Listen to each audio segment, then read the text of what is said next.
That was good. Shoot. Committee on Education and Labor will come to order and want to welcome everyone. I note for the record that a quorum is present. The committee is meeting together in a legislative hearing to hear testimony on the cost of college, student-centered reforms to bring higher education within reach.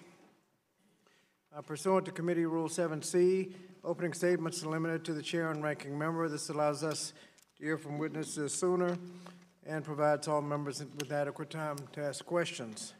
I now recognize myself for the purposes of making an opening statement. This morning marks the first of 5 bipartisan hearings which will inform our work on comprehensive reauthorization of the Higher Education Act. I want to thank the ranking member and her staff for working cooperatively with us to arrange all 5 of the hearings. I also want to thank our witnesses for being with us today to answer questions and provide their valuable expertise. Our timing could not be better. Yesterday's news was a powerful reminder that elements of our higher education system are in desperate need of repair. The alleged use of bribery and fraud to game the college admission system illustrates the reality in our higher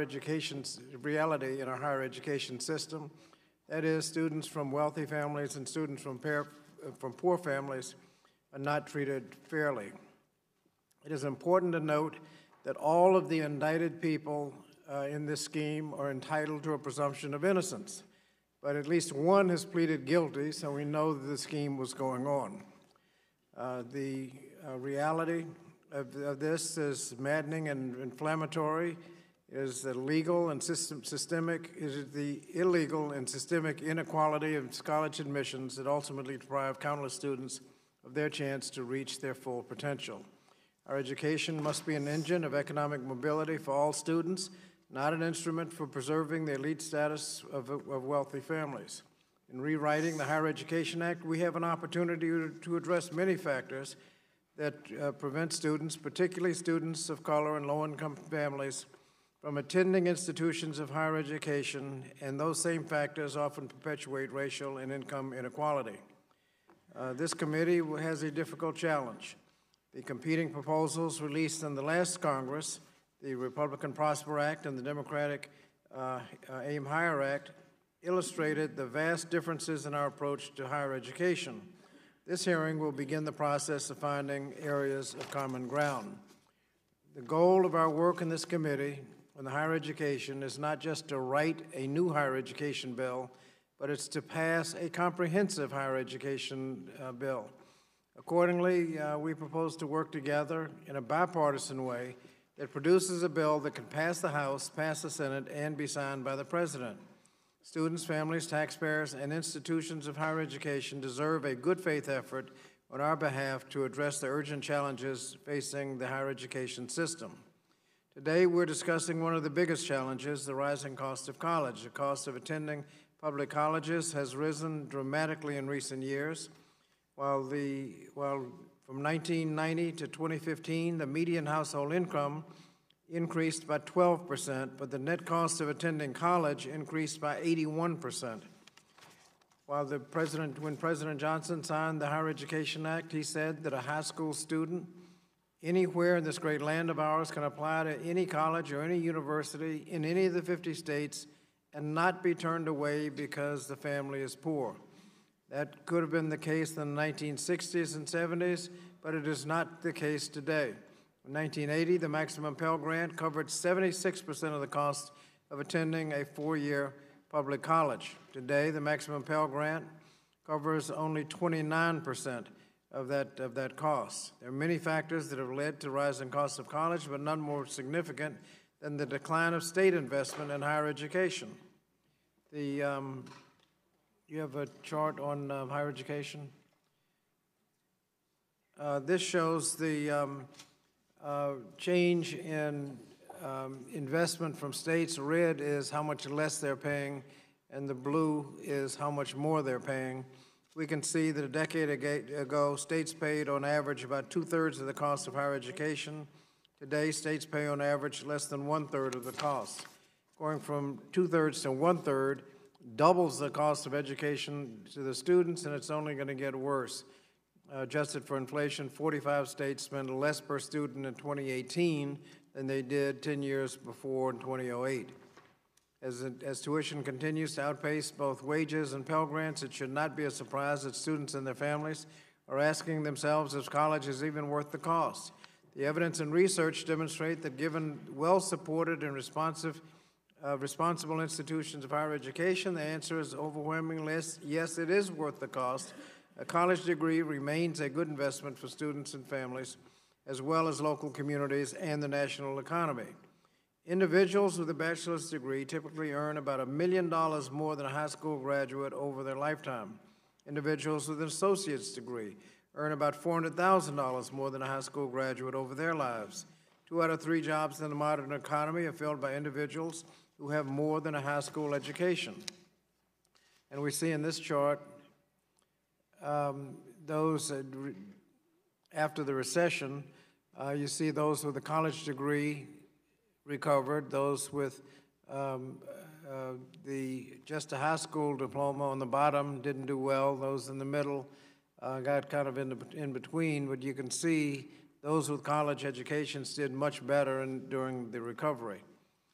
College-educated workforce is also good for local economies. Evidence shows that for every dollar a state invests in higher education, it receives about $4.50 in return in higher tax revenue and lower spending on public assistance. Colleges also contribute to the cultural and financial strength of communities across the country. We know that universities represent the largest employers in 10 different states around the country, and in rural areas, they are invariably the largest employer in the county. We also know that economic competitiveness is, to a large extent, based on the availability of well-trained, well-educated workforce. Even though college enrollment and completion is a matter of economic competitiveness, only 48% of Americans 25 to 34 have obtained some sort of post-secondary credential. In Canada and Japan, it's 60% have obtained some kind of post-secondary education. In Korea, 70%. We do not address the rising costs. The rising costs will not only lose our economic competitiveness, but a growing number of students and families will lose out on the benefits of a college degree. This is particularly true for low-income students and students of color who already face significant barriers to attending college.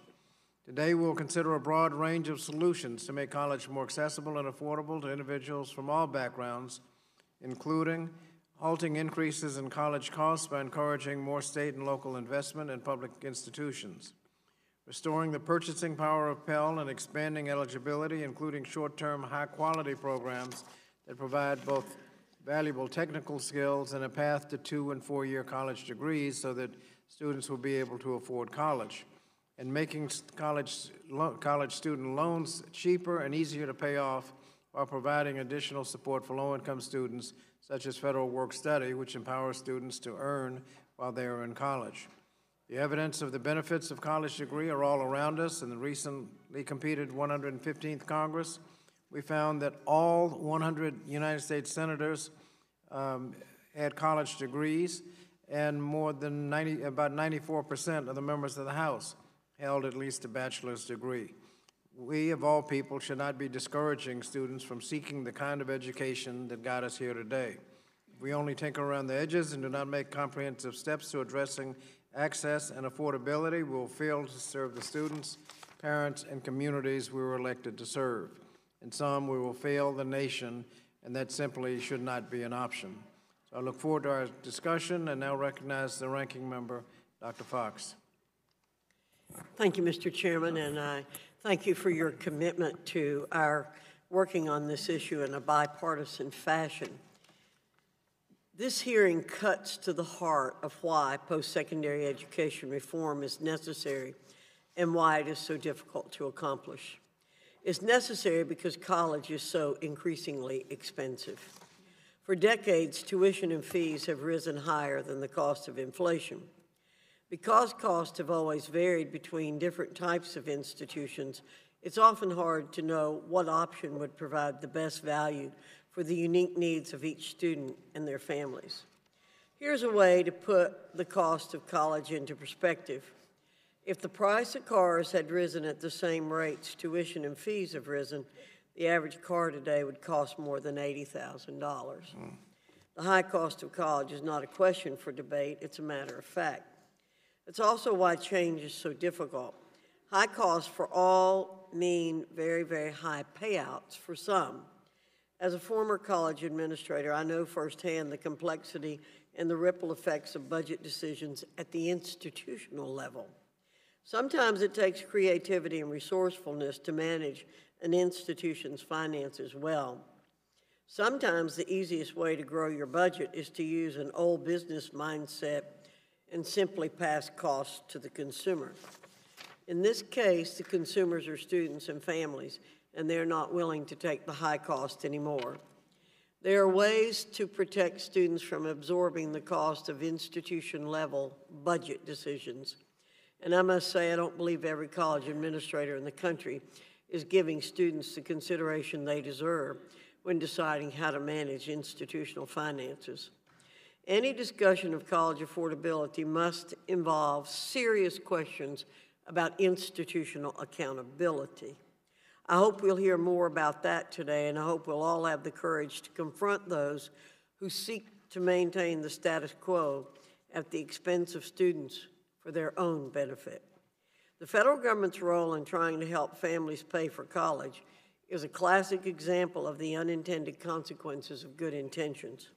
On top of the different types of grants available, the federal government deals in 5 loan programs, 9 repayment plans, 8 forgiveness programs, and 32 deferment and forbearance options. Somehow, all these numbers and options have added up to more than $1.5 trillion in student debt and counting, a number no Congress could have anticipated as each of these federal aid options came online. These facts should be further indication that college costs are not simply a matter of supply and demand, or loan amounts or interest rates, but a symptom of deeper systemic flaws in American post-secondary education systems, and perhaps more importantly, popular perceptions and values. I've long said we need bold reforms in post-secondary education if we're going to make the system work for students again, and I've put those ideas forward. I believe in the necessity of comprehensive reform today more than ever. However, I'm happy to acknowledge that there are a few bright stars in the system as we know it. The comparative success of the Pell Grant program has made it the cornerstone of federal student aid. In today's economy, there are ways to strengthen the Pell Grant program in ways that may not have been evident in previous decades. And that comes back to my point about public perceptions. If we consider ways to make Pell Grants applicable to shorter-term, skills-focused programs that meet the needs of students and the communities in which they live, I believe we'll see a higher, faster, and more satisfying return. All education is career education. American students view post-secondary education as a necessity, and they aren't wrong in thinking that way. As we broaden our ideas of what post-secondary options can look like for students of every age, the question of how they'll pay for it looms large. I'm glad to see increasing public interest in this issue, and I welcome this hearing and these witnesses today. I yield back, Mr. Chairman. Thank you. Without objection, all other members who wish to insert written statements to the record may do so by submitting them to the committee clerk electronically by Tuesday, March 26th. Now introduce our witnesses. Dr. Douglas Weber is Associate Professor of Economics and the Director of Graduate Studies at Temple University. He holds a PhD and Master's in Economics from Cornell and undergraduate degrees in Math and Economics from the University of Florida. He has published on many topics in the field of labor economics, and current research focuses most heavily on higher education finance and the returns returns on investment by going to college. Dr. Allison Morrison Shatler is the Interim Chancellor at Western Carolina University, where she serves as Chief Executive Officer for the university and oversees all major divisions of the university, including academic affairs, administration and finance, student affairs, and legal affairs. She has nearly 35 years of experience working in higher education in 8 institutions in 3 countries and in both public and private universities. Janae Parker is the first in her family to graduate from college, obtained an Associate of Applied Science in Human Resources Management from Columbus State Community College in December. She is now enrolled at Franklin University, a four-year institution where she plans to obtain her bachelor's degree in Human Resources Management by the fall of 2020. She is a student parent, and her 8-year-old daughter joins us in the front row today. Dr. Beth Akers is a senior fellow at Manhattan Institute. Prior to her role in Manhattan Institute, she was a fellow at the Brookings Institute, the Brookings Institution's Center on Children and Families, and a staff economist on President Bush's Council on Economic Advisors, where she worked on federal student lending policy as well as other education and labor issues. She received a BS in mathematics and economics from SUNY in Albany and a PhD in economics from Columbia. James Quayle is president of the Institute for College Access and Success, a nonprofit organization that works on issues of affordability, accountability, and equity in education. He previously served as the Deputy Director of the White House Domestic Policy Council and has senior roles in the U.S. Department of Education, U.S. House of Representatives, and the U.S. Senate. He taught at University of Michigan's Ford School of Public Policy and attended Stanford University and Harvard Law School.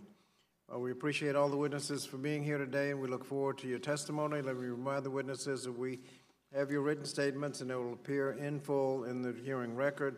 Pursuant to Committee Rule 7D and committee practice, each of you is asked to limit your oral presentation to a 5-minute summary of your written statement. Let me remind the witnesses that Title 18 of U.S. Code, Section 1001, makes it illegal to knowingly and willfully present false information to Congress. But before you begin your testimony, please remember to press the button on the microphone in front of you so that you will be able to turn the microphone on so that the members can hear you. As you begin to speak, the light in front of you will turn green. After 4 minutes, the light will turn yellow to signal that you have 1 minute remaining. When the light turns red, we'd appreciate it if you could summarize your testimony and wrap up. We will let the entire panel make presentations before we move to member questions. When answering a question, please remember again to turn your microphone on. We'll first recognize Dr. Weber. Chairman Scott, Ranking Member Fox, and distinguished members of the committee, I sincerely thank you for the opportunity to testify today and for your interest and devotion to college affordability. My name is Doug Weber, and I'm an associate professor of economics at Temple University, where I focus on higher education finance and the returns to college investment.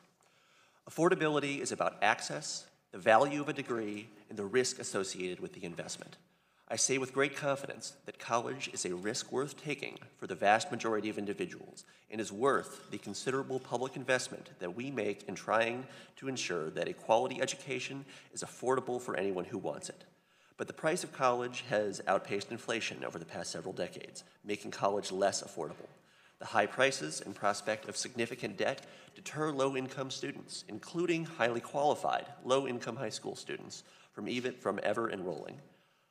Higher debt loads and the fact that we have a complicated repayment system that does nothing to automatically place distressed borrowers into income-driven repayment plans have increased students' risks, particularly for students who do not complete a degree. The factors driving the increasing price of college are complex and vary greatly across sector.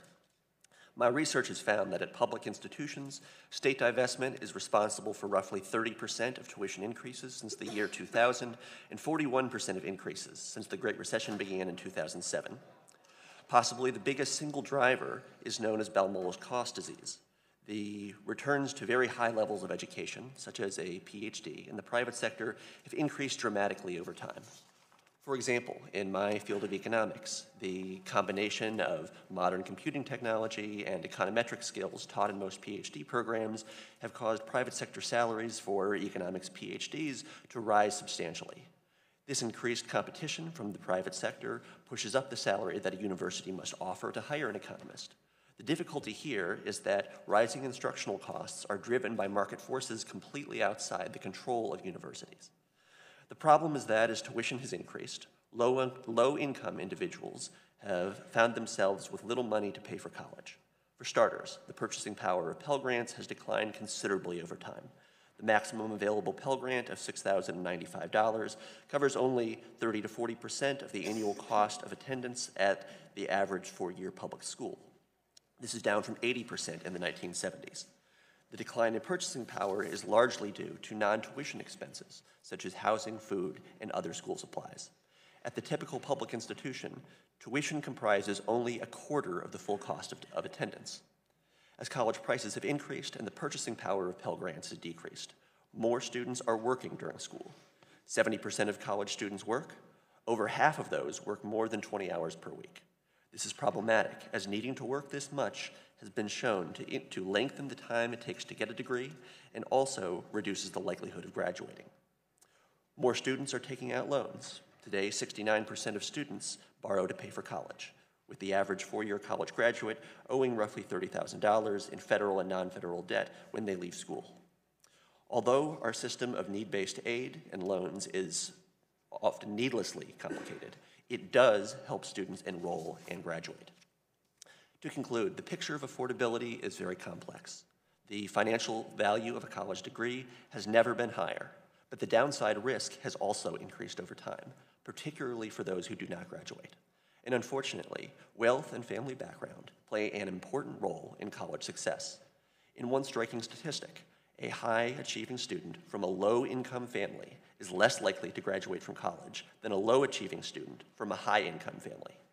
For more on how the wealth gap impacts student outcomes, especially along the dimension of race, see the excellent research of a colleague of mine from graduate school, Dr. Fenaba Addo of the University of Wisconsin-Madison, and Dr. Jason Houle of Dartmouth University.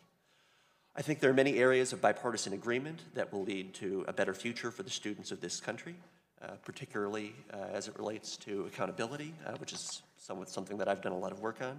Thank you all for this opportunity to come before you today.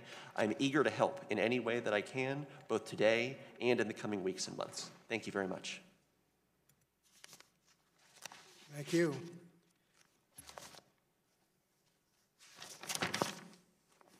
Ms. Morrison-Shetler. Good morning. My name is Dr. Alison Morrison-Shetler, and I'm the Interim Chancellor of Western Carolina University, the westernmost institution of the globally recognized University of North Carolina system. Our mission is to serve our region and our community. Our student body reflects that. Approximately 43% of the Western Carolina students are Pell Grant recipients, and 40% are first-generation college students. Western Carolina University has enjoyed great success over the last 7 years. Enrollment has soared to more than 11,600 students. Freshman retention has increased from 71% to 80%, and our 6-year graduation rate has risen from 50 to 60%. As a regional comprehensive university, we know the lion's share of the work needed to lift families out of poverty happens at universities like ours. We take that responsibility very seriously. This past fall, Western Carolina implemented a bold and innovative program created by a forward-thinking North Carolina legislator to strengthen our crucial role as an engine of economic mobility, make college more affordable for every student, and to provide access to truly affordable higher education that leads to timely graduation and a transformed future for our students. North Carolina has a long and proud history of generous support for its public universities and ranks 5th nationally in both per pupil and per capita spending towards higher education. Our state recognizes that our universities drive economic development, create jobs, and unlock opportunities for our students and communities, large and small. With this in mind, North Carolina General Assembly has taken important steps to invest in, rather than divest from, public higher education. In 2016, the General Assembly implemented a fixed tuition program across the system that guarantees a student's tuition won't change for 8 consecutive semesters. The following year, a cap on student fees limited increases to no more than 3% per year, helping keep inflationary costs at a reasonable level. 2016 also saw the creation of NC Promise, one of the country's boldest moves in providing a radically affordable college education. NC Promise sets tuition at $500 per semester for in-state students and $2,500 per semester for out-of-state students at 3 UNC system institutions: Elizabeth City State University, the University of North Carolina at Pembroke, and Western Carolina University. The state pays the difference between what it used to cost before NC Promise to the tune of $51 million this first year alone.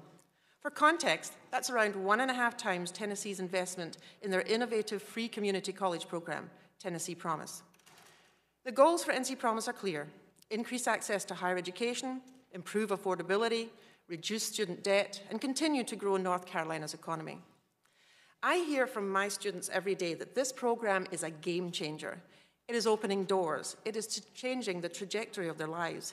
It is setting them up for success beyond their expectations. And NC Promise impact on decreasing student debt is significant. NC Promise is unique compared to most access programs nationally because it is a first dollar scholarship. That means the tuition price comes down before any other financial aid is awarded. Under NC Promise, Pell Grants, state scholarships, and institutional aid go a lot further. For example, at Western, the program allows an in-state student who graduates in 4 years to save approximately $12,000. That's nearly equivalent to the total cost of attendance for one full academic year. So is NC Promise working? Unequivocally, the answer is yes. At Western Carolina University in fall 2018, total undergraduate enrollment grew by 6.6%. At UNC Pembroke and Elizabeth City, the two other NC Promise institutions, enrollments grew by 14% and 19% respectively. At Western Carolina University, the number of first-time, full-time freshmen increased by 10.5% and transfer students by 40.5%. In a survey of our fall 2018 entering class, almost a third of our new students with significant financial needs said that if it had not been for NC Promise, they would not have been able to attend any college or university. These numbers are hard to ignore. All three NC Promise institutions are located in historically underserved parts of North Carolina. Pembroke and Elizabeth City are both historically minority-serving institutions. This program is a target intervention that lifts up the communities and families who need it the most. There should also be no question that an educated leadership ready for workforce is absolutely essential for economic development. We know that an affordable college degree can transform a student's future. North Carolina's overall investment in higher education and the groundbreaking NC Promise program is a resounding win for all. Students win, their families win, the businesses that call our state home win, and we are a step closer to creating a thriving economy and a better life for all of our citizens. Thank you very much for the opportunity to speak with you today. Thank you. Ms. Parker. Chairman Scott, Ranking Member Fox, and the members of the committee, thank you for the opportunity to testify. The price of college is a subject I know a lot about, and so does my 8-year-old daughter, Journey Marie. On TV, college looks like a lot of fun. Students live in dorms, eat pizza on campus, relax at the gym between classes. It really seems like a mini vacation. But that image is nothing like what I've experienced in real life. I suspect the reality is far more common than the media stories. It needs to be a greater part of the conversation about the real college experience that Americans are having. I'm 29. I'm a parent, like nearly 1 in 4 college students. I'm also a single parent, like 14% of students. 11 years ago, I graduated from high school and went to the University of Toledo. Money was so tight that I did not have a comforter when I arrived on campus. The university cost over $25,000 per year, and all I got was a Pell Grant of $4,300. I borrowed $20,000 in federal and private loans and worked at Starbucks, a grill, and also Target. It was exhausting. I could not focus on school, and 2 years later, I dropped out. Time passed. I got married, I had Journey, and I also got divorced. In 2013, I was working full-time and decided to try college again, this time at Columbus State Community College. I juggled full-time work and full-time college while raising my daughter and caring for my mother who had fallen ill. I loved school, but when my mom passed away, I had to also care for my 2 teenage brothers.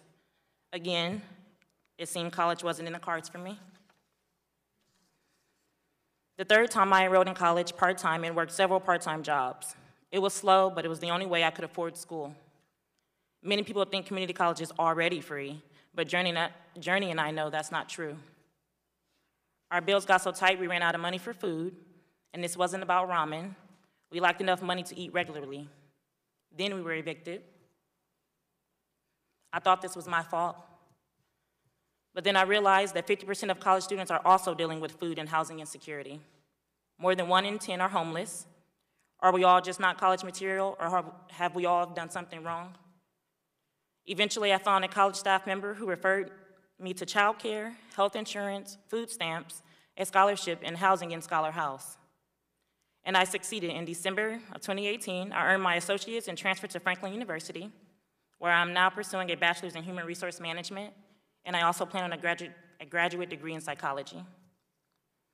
It seems that for Pell recipients like me, the only way to attend college and eat is to use food stamps. But what happens to the millions of students who can't get that help?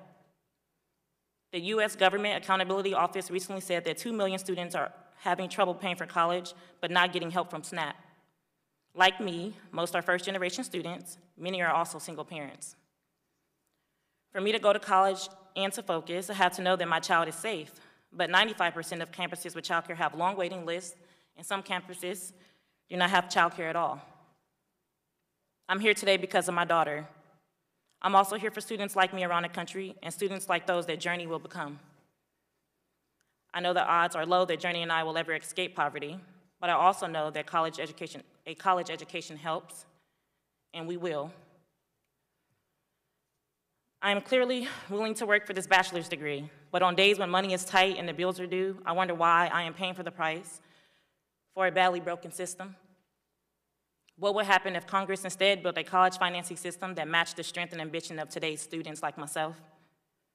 I hope my story makes clear how desperately we want to improve our lives and how very real the struggle of paying for college has become. Thank you for your time. Thank you. Dr. Akers. Good morning, Chairman Scott, Ranking Member Fox, and members of the committee. My name is Beth Akers, and I'm a senior fellow at the Manhattan Institute, where I conduct research on higher education in the United States with a focus on finance. I've now worked in this space for over a decade, first in my position as staff economist with the Council of Economic Advisors, and at the Brookings Institution as a fellow in both governance and economic studies. Thank you for the opportunity to share my testimony here today. College is expensive and getting more so every year. This inflation, combined with the growing enrollment among less well-off students, is driving student borrowing to tick up year after year. The current outstanding balance of $1.5 trillion is the highest level in history. But it's important to remember that spending on higher education is, at least on average, worth it. The increase in earnings that comes from having a college degree tends to outweigh the upfront costs of enrollment. This makes debt a reasonable mechanism for helping students to pay for college. For those who do go on to see a positive return on their spending, the problem of affordability is an issue of liquidity or being able to borrow from their future earnings and not an issue of price. This notion is borne out by the statistics. While the popular media has frequently told stories of borrowers struggling with repayment, like the dental student who managed to amass $1 million in student debt, the vast majority of borrowers have small balances, reasonable payments relative to their income, and are eligible to take advantage of safety nets that will reduce or stop payments in times of financial hardship. The reality is that few borrowers have astronomical balances. As of 2015, just 5% of borrowers had balances in excess of $100,000. And many of those borrowers had completed graduate or professional programs that would lead to high-paying careers. While it is the responsibility of the media to cover the dire circumstances of the few, I'm afraid that this has distorted our collective impression of the magnitude of the college cost problem. But knowing they are in the minority will provide little comfort to borrowers who find themselves underwater on their educational spending, nor should the infrequency of this problem cause policymakers to turn a blind eye.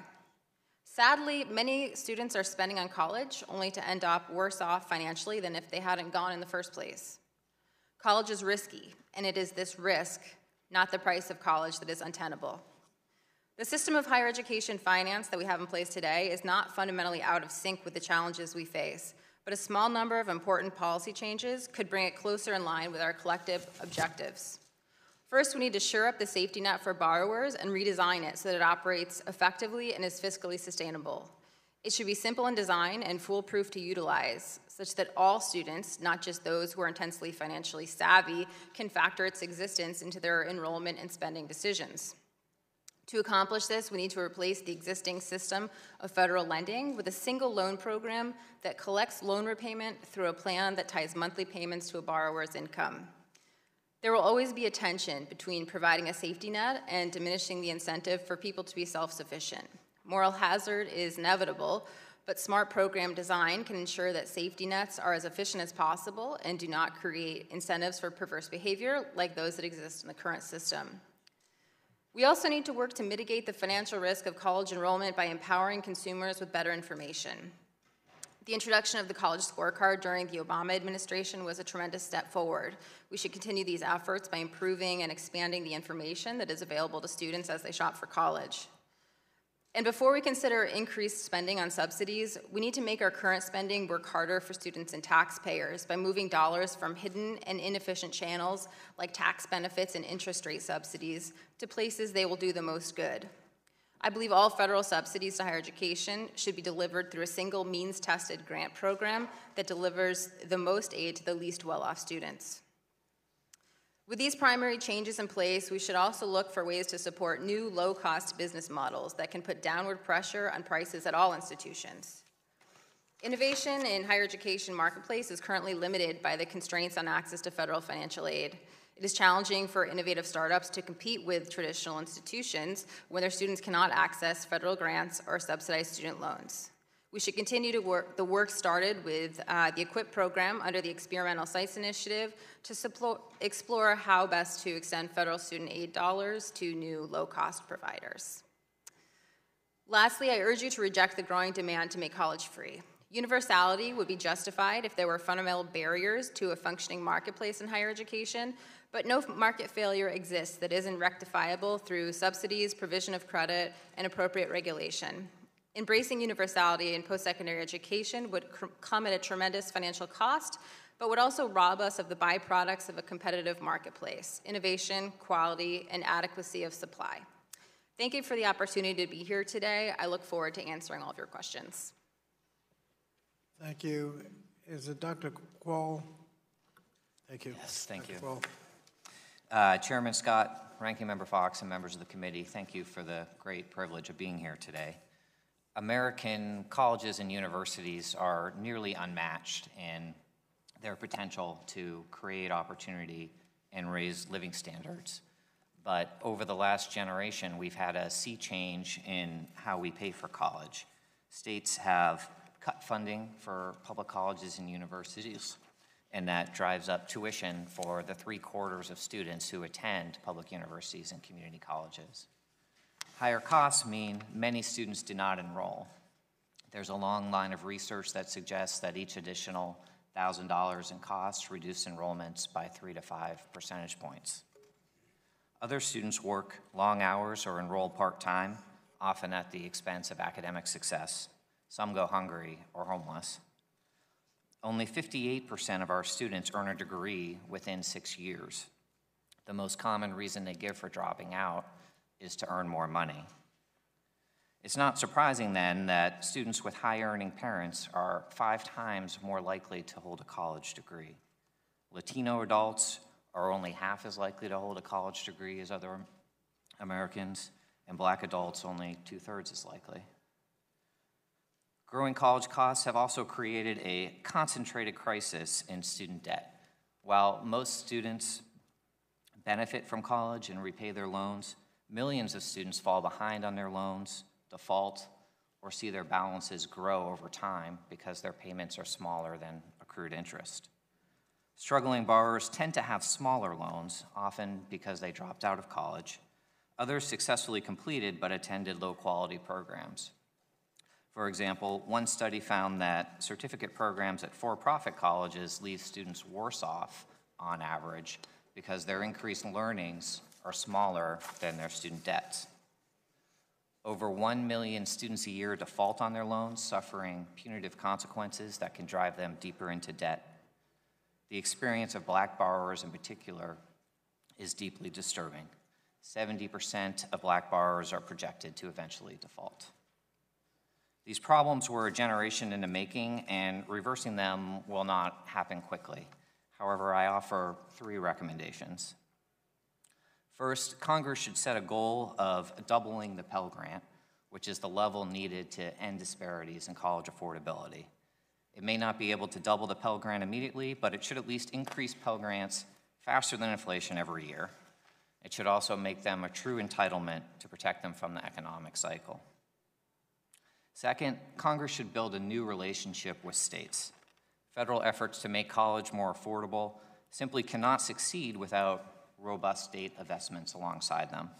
A new partnership with states should prioritize low-income students, consider the full cost of college, not just tuition, and address inequities in how states fund the colleges enrolling the most low-income students and students of color. Finally, Congress should make it easier to repay loans as a share of income.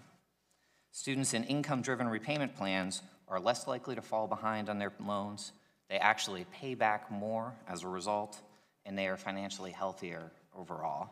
However, improvements in IDR are needed. The 5 existing programs should be combined into a single plan that sets payments for all borrowers at 10% of income above a living allowance.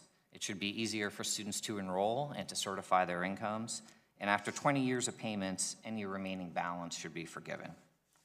Some final observations.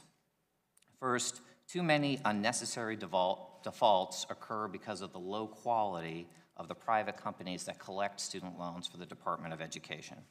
I urge Congress to hold these companies to high standards. Second, the Public Service Loan Forgiveness Program encourages graduates to become teachers, nurses, service members, first responders, but the program is far too complicated and poorly run. In the first round of applications, 99% of applicants were denied. We should retain this program, but we should simplify it. Finally, the issue of affordability is intertwined with the question of accountability for student outcomes. Some colleges routinely leave students with unaffordable loans. I urge the committee to carefully consider how accountability can improve the value that colleges offer students and taxpayers. After decades of shifting the cost to students, it's important to remember that we all have a stake in helping more Americans graduate. Investing in Pell Grants, partnering with states, and ensuring loans are affordable are a realistic path to help bring about the society we want. Thank you very much. Thank you, and I thank all our witnesses for their testimony. Now we begin with our members' questionings. I will reserve my questions to the end and call on the Chair of the Higher Education Subcommittee, Ms. Davis. Thank you, Mr. Chair. I appreciate it. Thank you all for being here, particularly our student who's here to represent someone who's more close to this process than some of us are. And I want to also mention very briefly, because we can all imagine how many students and parents are anxiously awaiting those letters on admissions today, and how in many ways powerless they must be feeling when they know they worked hard, played by the rules, and yet we have this scandal that we're all going to be following, and it hurts many communities, even in San Diego. I know that the news is hitting hard. I wanted to go first to Dr. Weber, and you were mentioning in your testimony how public institutions respond to state budget cuts by increasing their tuition and cutting spending. Can you talk a little bit more how the cutting of spending actually can be far more detrimental to students in some cases than even the increase in tuition? Absolutely. Well, thank you for that question. And I also wanted to briefly mention that I'm legally blind, so I sincerely apologize if I'm not making eye contact with you at this moment. So spending matters quite a bit for graduation, and there are many low-resource institutions that simply aren't able to provide the services that, especially many at-risk students currently need for graduating. And as we've talked about already today, the students who are at the greatest risk in terms of student debt are the ones who don't get the degree. So to the extent that spending cuts hurts the likelihood of graduation, that's potentially even more damaging than a rising upfront cost. How do you think, and maybe others can answer this too, that our public institutions have addressed this problem? What are they doing specifically? So I think there are many different ways that different states have, tried to address this. So there are a number of states that have implemented promise programs, like Right, we did hear from. like North Carolina. I mean, my colleague to my left might be better equipped at addressing that than me. I think the investment of the state has been unprecedented in North Carolina, and as a result, being able to ensure that the students receive the kind of support that they need to be successful is paramount. And so having the option to increase the number of students and therefore increase the need for these resources, or increase the number of students and decrease these resources, goes counterproductive to the success of the students. Right, and I know that you addressed briefly, and others, just how that matters to the outcomes, because we have students who unfortunately are taking longer. In some cases that might be okay, but it also costs them a lot more to do that, and it has a greater burden on the institution. How have the outcomes been represented in that way? So North Carolina's system has a series of metrics as part of their strategic plan, and we are held to those and we are accountable for those. And with North Carolina Promise, what we are finding even in the first year, that we've had an increase in enrollment of low income and rural students, and that that metric is something, I'd say, we're held accountable to be able to see that increase, because there's a reduction in the cost of attendance. Really means that we have to make sure that we have the resources available to make sure that they are successful in their time to graduation. So we're also seeing retention as being a big component of this, and resources need to be put in place so that we can continue to retain our students so that they are successful, graduate on time, and then leave to get good jobs where they can then become good citizens of the community. Mm-hmm. Dr. Kral, you were talking about accountability as well. I think you've all kind of mentioned that in terms of the ability of students who actually attend some of the for-profit institutions to be able to graduate and be able to pay back loans because they're earning reasonable amount of money that represents their effort. Could you speak about our military and how, in fact, we know our veterans, our active duty personnel, and certainly their families are affected by this, that they've really been shortchanged on many levels and are really a target of some of these institutions. How is that affecting them? Well, we have seen some of the deceptive and high-pressure recruiting tactics at for-profit colleges focus on service members and veterans. And there are really two reasons for that. One is GI Bill benefits and military education benefits can be quite generous. The second reason is for-profit colleges by law can only receive up to 90% of their revenue from federal student aid. But that limitation does not apply to veterans or military benefits. So for every veteran they enroll with GI Bill benefits, they can enroll an additional 9 students with federal student loans. And so that has led to some of the extreme pressure on military service members and veterans. Thank you. I know, Mr. Chairman, the time is up, and perhaps at some point we can talk about how the federal government can address that better. Thank you. Thank you. The ranking member will defer. Dr. Rowe. Thank you, Mr. Chairman. And first of all, Ms. Parker, you hang in there. You're going to make it. I want to confess that if it weren't for the small university, Austin Peay, in my hometown of Clarksville, Tennessee, I would not be sitting here today. I went to dinner the other night on 8th, not a very expensive place, and 2 of us, my wife and I, had dinner, no alcohol, and that cost more than a quarter of college. I was able to go to college. I stayed home. I worked the whole time I was in school and medical school, and graduate in 7 years with both of those with 0 debt, with a father who was a factory worker and a mother who was a bank teller. So college was very affordable then. You could actually work your way through school. The average medical student, where I taught at Quillen College of Medicine in Johnson City, graduates with $175,000 in debt. That is a huge debt.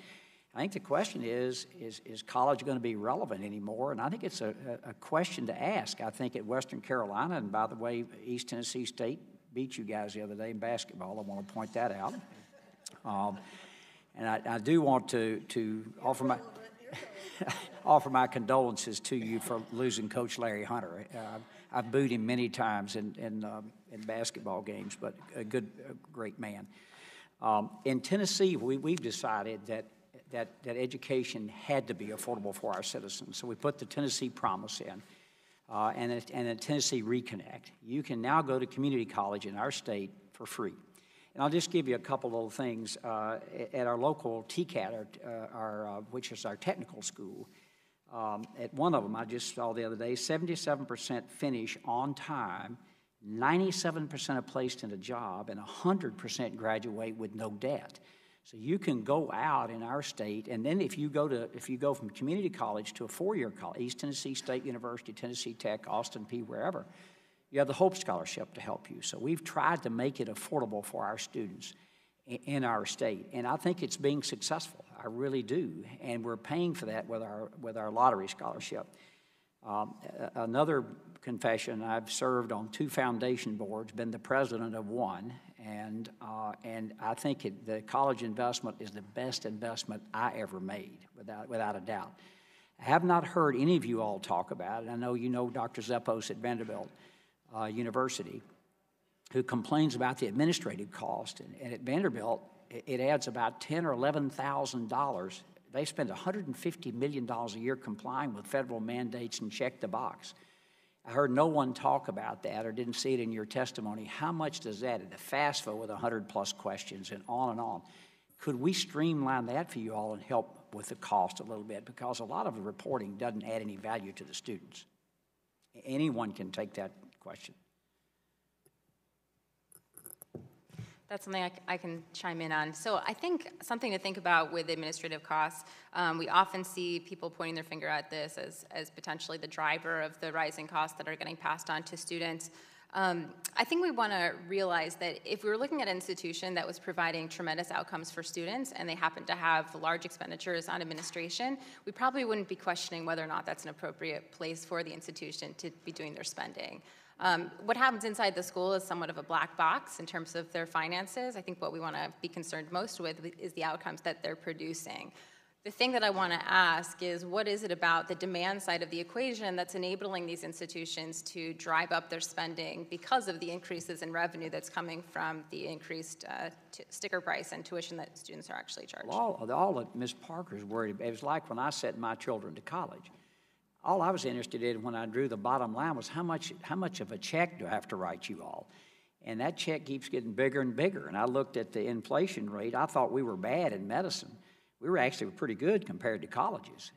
Colleges increase their costs almost 8% per year for the last 40 years annually. That's a huge increase. And it is putting college out of the reach of people like Ms. Parker. And you know, I think college is going to have to rethink with all the technology that's on this PDA I've got in my hand right here. I can learn a lot at no cost. So if you look at going to Georgetown, I just pulled it up. I don't want to pick on them, but $75,000 a year. If you then go teach school in Johnson City, Tennessee, that's hardly a return on your investment. Then if you end up being an investment banker in New York, probably is. But you may want to be a teacher. So you're going to have to rethink where you go. And I think another thing we're doing that I think both sides of the aisle do is to educate these young people when they come in about you don't have to borrow the maximum amount of money. You can borrow this much to get along because you're going to have to pay for it sooner or later. Mr. Chairman, my time has expired.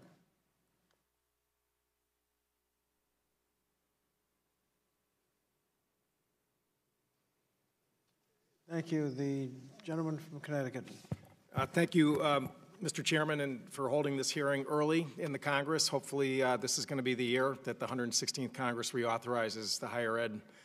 It was 2008 was the last time, and we are way overdue for an issue that, again, every part of the country is looking for help and action. First of all, I just wanted to note for, my friend from Tennessee cited the Vanderbilt report.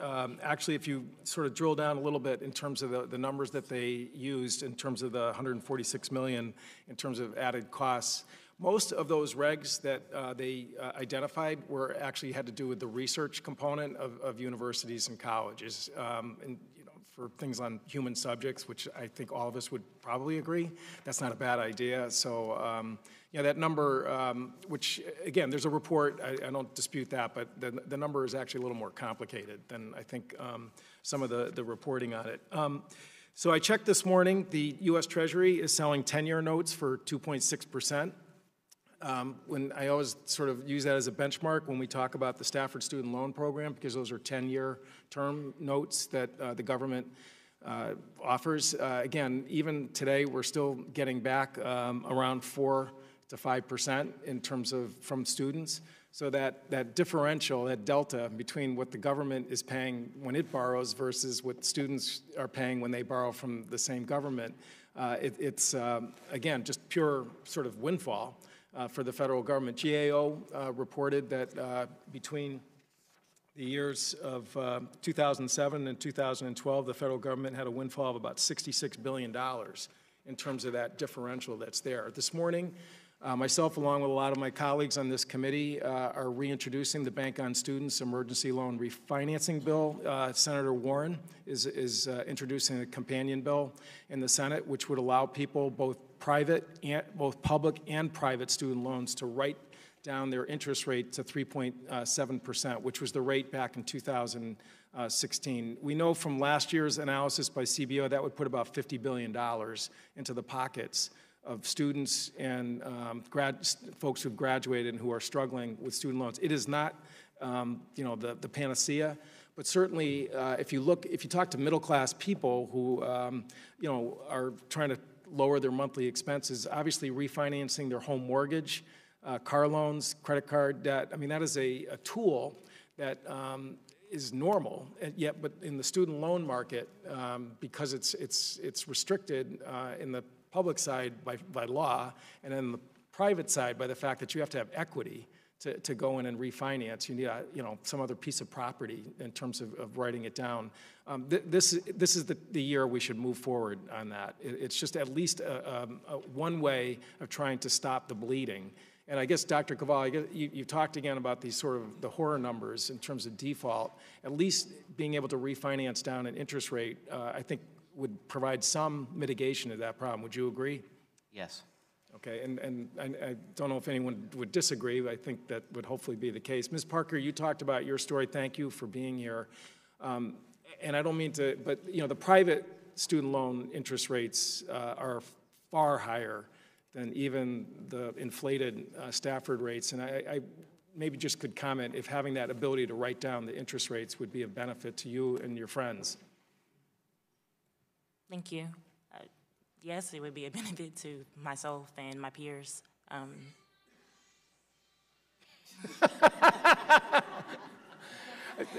It is. Congresswoman Shalala is very excited about this bill, obviously. So,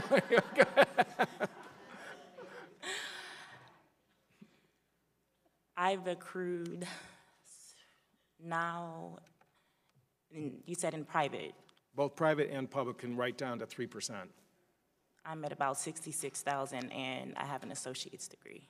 Right. So yes, it would be beneficial to me. Right. Well, thank you. Mm-hmm. And I don't know. I'd agree, and also I'd want to say that the North Carolina Promise is a first dollar plan, whereas other free programs tend to be last dollar and rely on existing aid first. So the North Carolina Promise is actually better and more generous, particularly for low-income students. So, and I think your comment, financial literacy, is something that we also need to be making sure that we're educating our students well. I guess we're about to run out of time, but again, it was part of the AIM Hire Act last year, and I hope we're very optimistic this is the year to move forward on it. Thank you very much. Yield back. Thank you. The gentleman from Michigan, Mr. Wahlberg. Thank you, Mr. Chairman, and thanks to the panel for being here.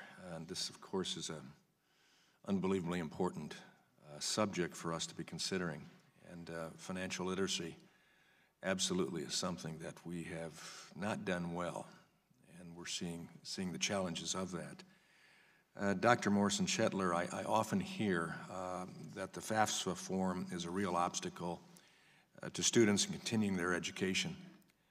I've supported legislation that would allow the IRS to share income information with the Education Department thereby making it easier for students and his families to accurately complete the FAFSA form and access student aid. This policy would also improve accuracy and cut down on the time that student aid administrators spend verifying a family's income. Dr. Morrison-Shetler, has it been your experience at the Western Carolina University that the FAFSA form can act as an obstacle for students? And second, what advice do you have for us to simplify FAFSA in any HEA reauthorization? I'm in complete agreement that the FAFSA and the protocol to complete the FAFSA is, for some people, an insurmountable position. A lot of our students, particularly at Western Carolina University, are first generation. They come from low-income backgrounds, and when faced with the questions that are on the FAFSA in which they have to remember, or they don't have the information, they just don't do it. And as a result, they don't apply, and therefore they don't go to university or college. And so for my recommendation for all of the federal grants and applications would to simplify them, help people with the process if needed, and we do that at Western Carolina University when people approach us. And so, yes, I would love to see us streamline those compliance, make sure that's streamlined and allows people the opportunity to get the education that they deserve and have earned as their right. Thank you. Dr. Akers, would you have any addition to that from your experience? Absolutely, I would endorse simplification of the FAFSA. I think that your initial comments about financial literacy are critically important. Just to cite some evidence from some of my earlier research, we know that through survey data that students are shockingly underinformed about their own financial circumstances. So only about a half of students in their first year of college education know how much they're paying for their degree, and about a third of students are able to accurately tell you how much they've borrowed. So to me, this is a pretty important crisis that we have in higher education finance today. So a wake-up call of, for instance, Ms. Parker, of $66,000, as you mentioned that. It's amazing.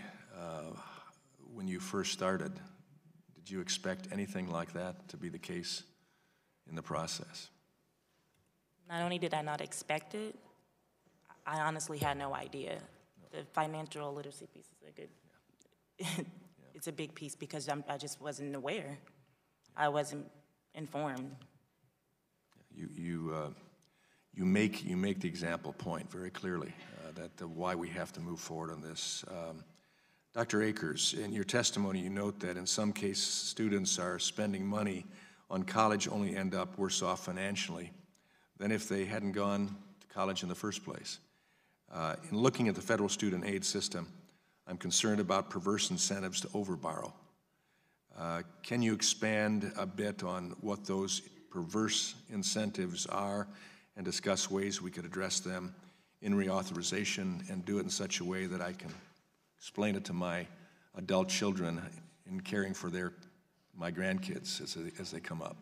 Sure. So the most glaring perverse incentive that exists in the current financial aid regime is that borrowers who anticipate that they'll be eligible for student loan forgiveness at the end of either 10 or 20 years, whether they're in public or private sector, basically face no marginal cost for every additional dollar that they're borrowing. So consider I'm a student at a very high cost institution. I have some understanding of what my career path is going to be after I finish, maybe because I'm in a profession like law or medicine where careers are relatively, or earnings are relatively well known. I may reach a point in my borrowing, if I've been at high-cost institutions, where every additional dollar that I take on in debt to support my lifestyle, for instance, will very likely, or with almost certainty, be forgiven. And so in that case, I have incentive to borrow as much as I'm able to borrow through the federal lending program. What is the solution to this? I think we need to consider limits on the eligibility for loan forgiveness, both in PSLF and income-driven repayment plans like IBR and pay-as-you-earn. Capping those, I think, would diminish that perverse incentive considerably. Okay. Well, thank you. Thank you. Go back. Gentlelady from Ohio, Ms. Fudge. Thank you so very much, Mr. Chairman, and thank you all for being here today. Ms. Parker from Ohio as well. It's a pleasure to see you and to watch your daughter have such great pride when she hears you speak. Ms. Parker, surely, if we can provide $13 billion to farmers because of the president's bad losing trade war with China, we can help you. Surely, if we can give $1.5 trillion in tax cuts to the wealthiest people in this country, surely we should be able to help you. And some of those very people we've just seen in the news cheat to get their children in college, and you have done it the hard way. So I am confident that you are going to be successful. I am confident that you are going to see your way out of poverty because you have worked hard, you are committed, and a lot of these cheaters are not. So be confident, just claim that, all right? Because you're going to be successful. Dr. Quall, do you think that it is important for us to discuss loan forgiveness as we talk about income-driven repayment plans? I do. And what should that be? What should that discussion be like? Well, my view is that students who are paying everything they're supposed to pay over a period of 20 years should at that point in time have the opportunity to have the rest of their student loan forgiven. 20 years is a very long time. We know that student debt affects your credit score. It makes it difficult to save for mortgage. After 20 years, you may be trying to save for your children's education. And I think there's an opportunity there where we need to say that we've collected what we can collect from this. So is there something we can do in a shorter period of 20 years to help somebody like Ms. Parker? Well, I think there are a couple of things that people that should qualify for special help. I think one is people who go into public service careers. And we know that student debt is an obstacle and does affect career choices, and that can make it a challenge to recruit people into the military, into teaching careers. It impacts the diversity of those public service workforces. I think a second category is people who have been cheated by their colleges, and there are currently over 100,000 borrowers who have applications pending at the education department claiming fraud or some other illegal conduct at their college. Those people need to have their loans forgiven as well. Thank you. Just one more question for you, Dr. Quall. Grad Plus loans. How do you believe that Grad Plus loans assist with students in underrepresented communities, or even fields for that matter, can get to graduate school? And what effect would there be if we eliminated them altogether? Well, Graduate Plus loans are an important source of finance for many people pursuing graduate and professional degrees, especially people whose families are low in wealth, including communities of color. And we expanded access to federal loans for these communities because we were concerned that otherwise they would borrow higher cost private loans that have interest rates that can be as high as 13 or 14%.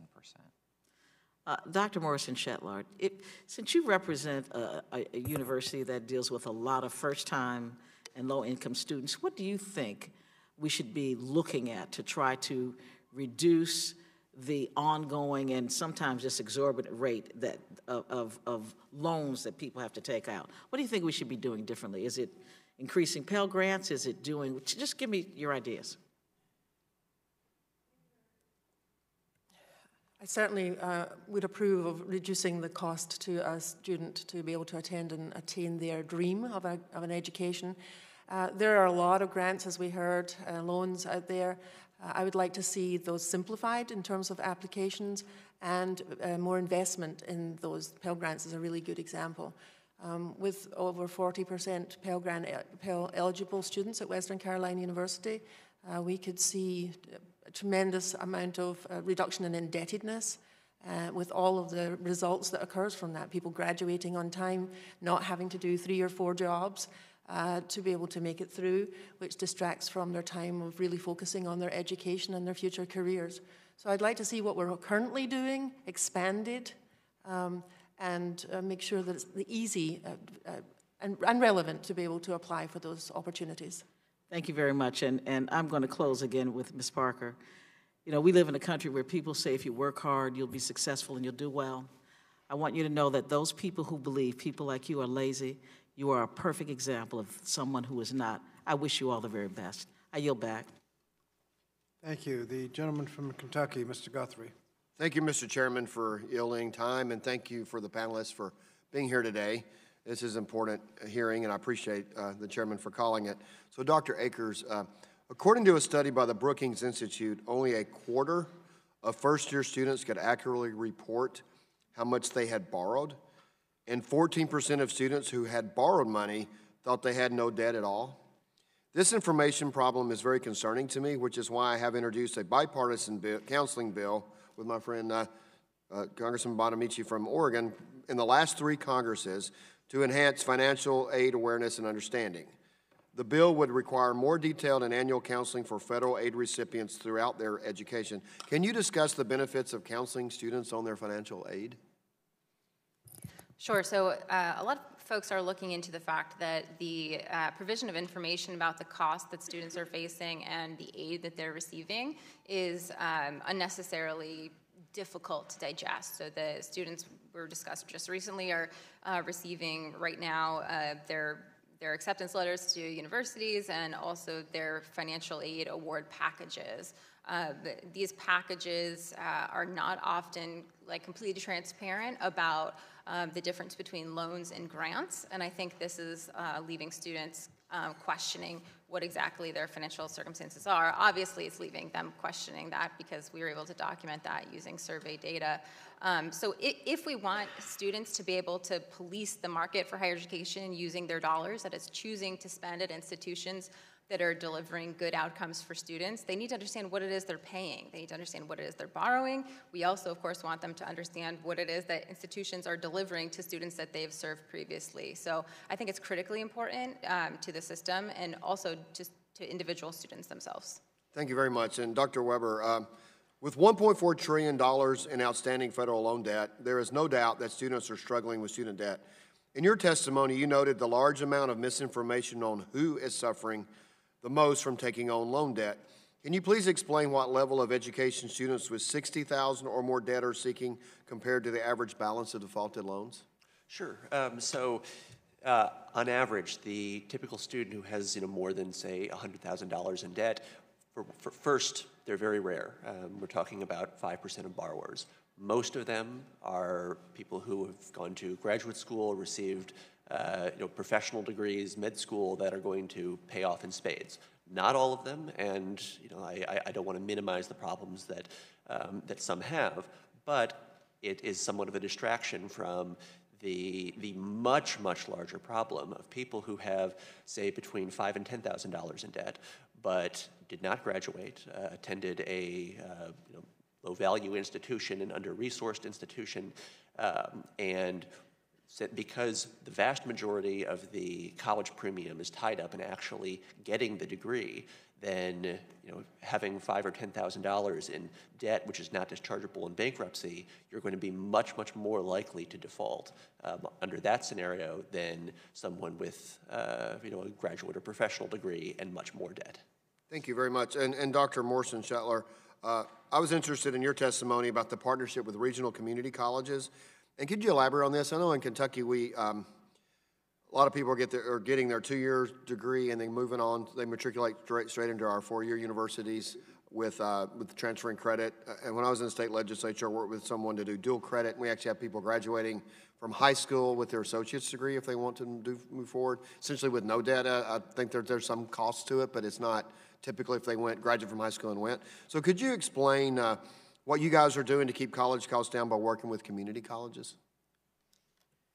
Well, certainly. The great thing about Western Carolina University is that we work with all of our community colleges. We set up MOUs through particular tracks of education so that students, when they go to the community college, know what they need to take at the community college that will count towards their 4-year degree, should they choose to go on and do that. And so we work very closely with the presidents and with the admissions office and with the advising office, which I think is a key component to anyone transferring from one institution to another. At Western, we have 42% of our students are transfer students, and we make sure that the curriculum alignment is in place, and that also the advising that they're getting at the community college is an affiliation with that at Western Carolina University. So a seamless transfer is really, really important. Curriculum alignment is really, really important. Thank you. I appreciate everybody for being here and the chairman for calling this meeting. My time's expired, so I'll yield back. Thank you. The gentleman from the Northern Mariana Islands, Mrs. Sablan. Thank you very much, Mr. Chairman. Thank you for holding this hearing. Good morning to all the panelists.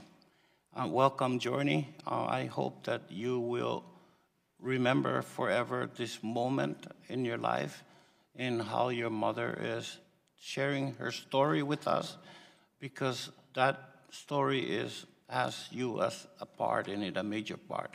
I'd also like to take an opportunity, the privilege to recognize in the audience a student from the Northern Marianas who is attending school here in Washington, D.C., Olivia. So your name's in the record for good. She doesn't like that, but anyway. I come from a place where we have a community college, a two-year college. 90% of our students qualify for a Pell Grant. And when I went to college, I had to come here as a foreign student. My father had a family of 7 children to raise. He was making $1.25 an hour, and he lost his job. I couldn't just go and get a job because I needed to get immigration to approve it as well. So it wasn't easy for me to finish college, to be very honest. Ms. Parker, congratulations. I mean, you're in my prayers too. You will succeed also, I agree with. But Chancellor Morrison-Shetler, you may not know this, but again, my district in the Northern Marianas and American Samoa are the only 2 U.S. jurisdictions without a 4-year public university. Each hosts a single community college. Our students face the cost of non-resident tuition at 4-year institutions, as well as the extra travel cost to attend school in Hawaii, 4,000 miles away from home, or almost 8,000 miles away from your school. As a member of this committee, I've worked and I continue to work on legislation to help reduce the cost for my constituents.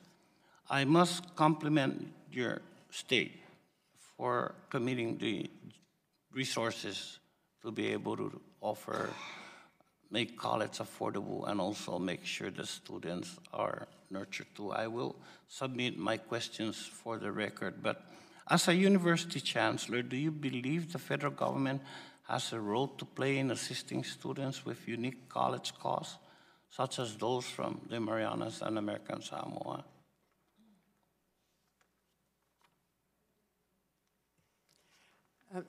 The federal government has a number of things in place, and as I mentioned earlier, I think the way to help people is to make sure that those grants and loans that are available are able to be easily attained.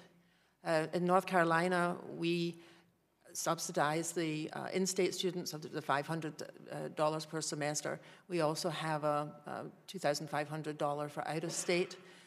But we also have an 18% cap on the number of out-of-state students that we can take into North Carolina. Yes. And I think that's something that one has to be aware of when we're funding the students in North Carolina. I will say that we are very fortunate at Western Carolina University, and within the system, actually, 50% of the students who come from out-of-state to North Carolina end up staying in the state of North Carolina. And so that is a great investment in North Carolina and allows people to give back to the economy within North Carolina. Right, thank you. And for me, we prefer that you educate our students and then they come back home and use what they learn. But Ms. Parker, college students in the Marianas and across the country are juggling work, parenting, and school. In fact, 1 in 4 students nationwide are parents. More than 1 in 3 are older than 25, and almost 2 out of 3 work while in college. So what supports made it easier for you to remain in college, persist? Thank you. Thank you for your wishes earlier. I've been connected to resources, and that's what's been able to get me to completion. For example, the biggest help, I would say, was being connected to the Jobs and Family Services representative on campus. I went to visit the representative for child care costs. I needed help getting child care costs to be approved while I was in school, and Journey was at daycare at the time. When I went to speak to the Job and Family Services representative, she also let me know that I could enroll for additional benefits, so the health care, the food stamps, and then I was also referred to in that same department, not through her specifically, but to Scholar House for the student parent housing. It takes a platform of all of those put together for me to be able to get to completion. Thank you. Thank you. Mr. Chairman, my time is up. Will submit questions for the record. Thank you, everyone. Thank you. Gentleman from Georgia, Mr. Allen. Thank you, Mr. Chairman, and thank you again for this hearing. It's important to find out what is actually got us to this point and then try to fix it. It's a difficult situation. We've got 7.4 million jobs open in this country right now. We got college graduates that can't get a job. I cannot, for the life of me, understand that. And everywhere I go, people need people. And it's not necessarily a college graduate, it's skilled people. And of course, the chairman put up a chart up there about the difference in the wages of college graduates versus those who maybe have technical training and all that. That gap, in my opinion, is narrowing very quickly. I know that when I was in college, I had the opportunity to learn how to weld. And through that skill, I was going to co-op, and through that skill and working basically double time and help from my parents, I was able to get through it. Of course, I thought it was terribly expensive back then.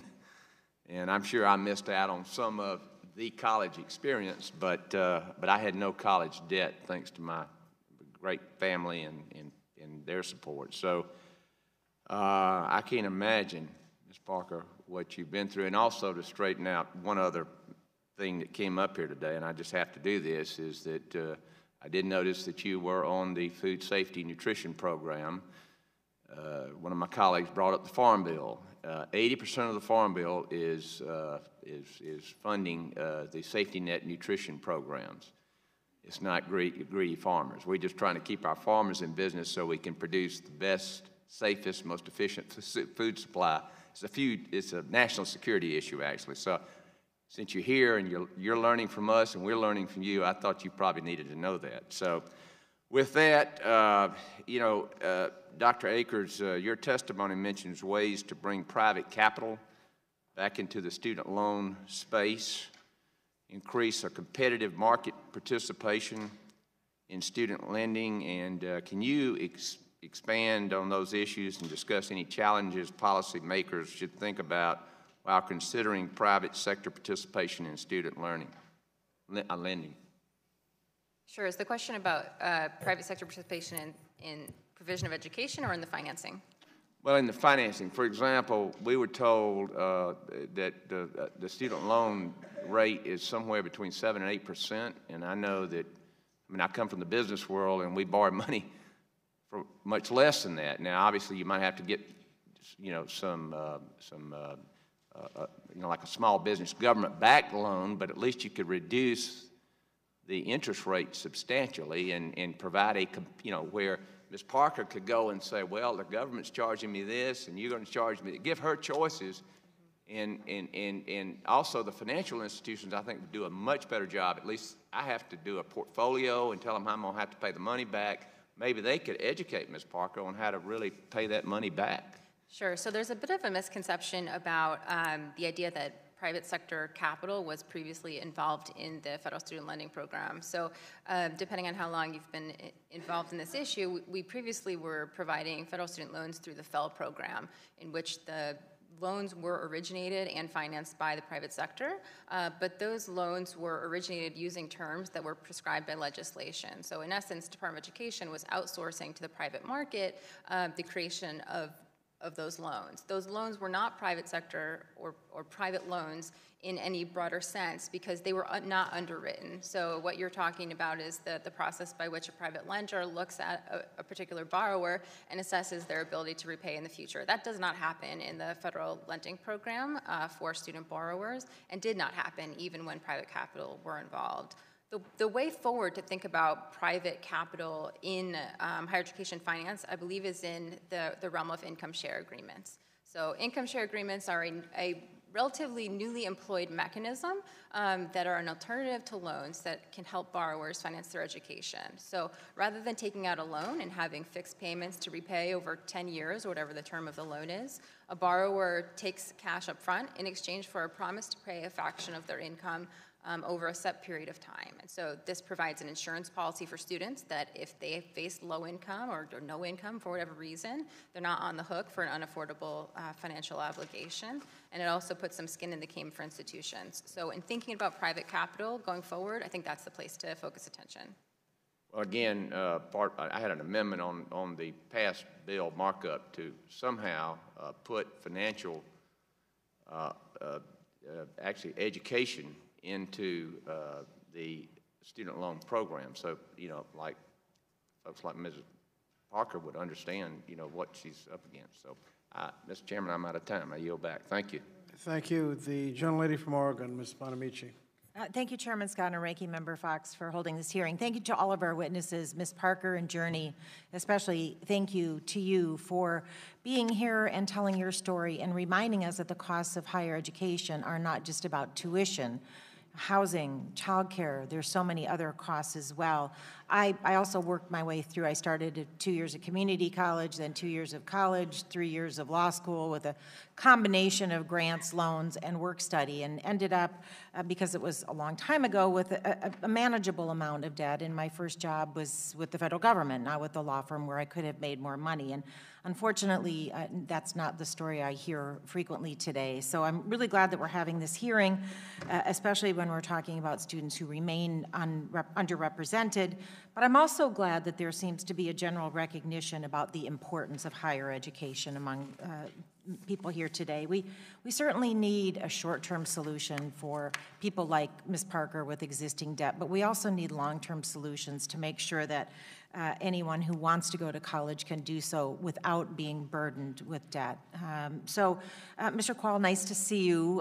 The Federal Work Study Program allows students to get work study experience and financial aid. And I have introduced the Opportunities for Success Act to reform the Federal Work Study Program, to modernize the funding formula, which has not been done for quite some time, and also to make sure that work is going to, the work study jobs are helping to align students' work with their career goals and interests. We want the aid to go to the students most in need. So what are your suggestions about how to make sure that institutions are serving the largest number of low-income students and helping to align their interests with their work-study jobs?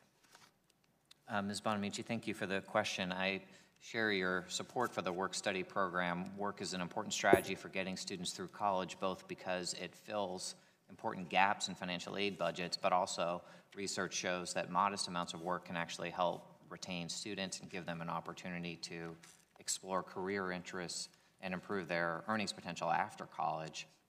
The challenge we have, though, is many students are in the same low-wage workforce as other low-income Americans, and we know those jobs are very unstable, can be difficult to get scheduled. So to have an opportunity for a work-study program where jobs are designed around schedules of students, they're often on campus, they're connected to career and academic interests, is very valuable. The existing work-study program funds colleges largely historically, and it no longer sends the money where there are large numbers of low-income students. So, for example, New York University gets a larger allocation than CUNY does. In fact, if you're a low-income student at a four-year private university, you're more likely to get work study than a low-income student at a public university, even though we know public universities disproportionately enroll low-income students. So I think... And I want to get another couple questions in, but I think the apologize. message that it's time to update the funding formula. Thank you also for mentioning my Simple Act that I've been working on. I plan to reintroduce this bill, which will protect many borrowers from default by getting more students and keeping more students in income-driven repayment. And you mentioned the importance of automating the annual income recertification process and also automatically enrolling severely delinquent borrowers. These are both changes in the Simple Act. Can you talk a little bit about how this will help students? Yes, the income-driven repayment is a really important safety net. It allows us to tell students we think loans are an excellent investment, but if it doesn't pay off, we can guarantee that loan payments will be affordable. There are very important changes that need to be made to the program to simplify the program for students, make it easier to enroll, auto-enroll delinquent students. And so I think the Simple Act has a lot of potential to reduce loan delinquency and default and make a real difference. Thank you so much. And I also heard retention several times this morning. And that's a significant issue, especially if we look at the students with debt. If they don't graduate, they're much less likely to be able to pay that back. So who wants to talk about the importance of Gear Up and TRIO and programs that help with retention? Dr. Morrison-Shaler. All of those programs help with retention, and it's key that if you have students who have debt, that you get them through the process and you get them to a point where they can start to work and earn money and pay back those debts.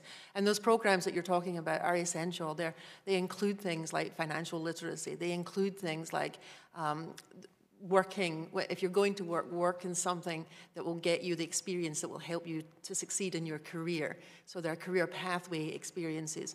And so all of those things help with retention. And just making sure that students can focus on their studies and get their work done without having to work on 2 or 3 jobs really, really is important. So any program that will help students be able to focus and get through their degrees and be successful, I'm fully supportive of. Thank you. And over time, I yield back. Thank you, Mr. Chairman.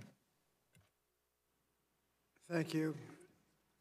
Gentleman from Pennsylvania, Mr. Smucker. Thank you, Mr. Chairman. Question for Dr. Schattler. I'd like to learn just a little bit more about your transfer program, which helps students prepare for several high-demand career fields that you described. How did you determine what jobs are in high demand in the workforce? So within Western North Carolina, we do surveys. We look to see what jobs are available, in particular, what jobs are needed. And so in our particular area, healthcare is a big industry and one in which we are severely need for the citizens of Western North Carolina.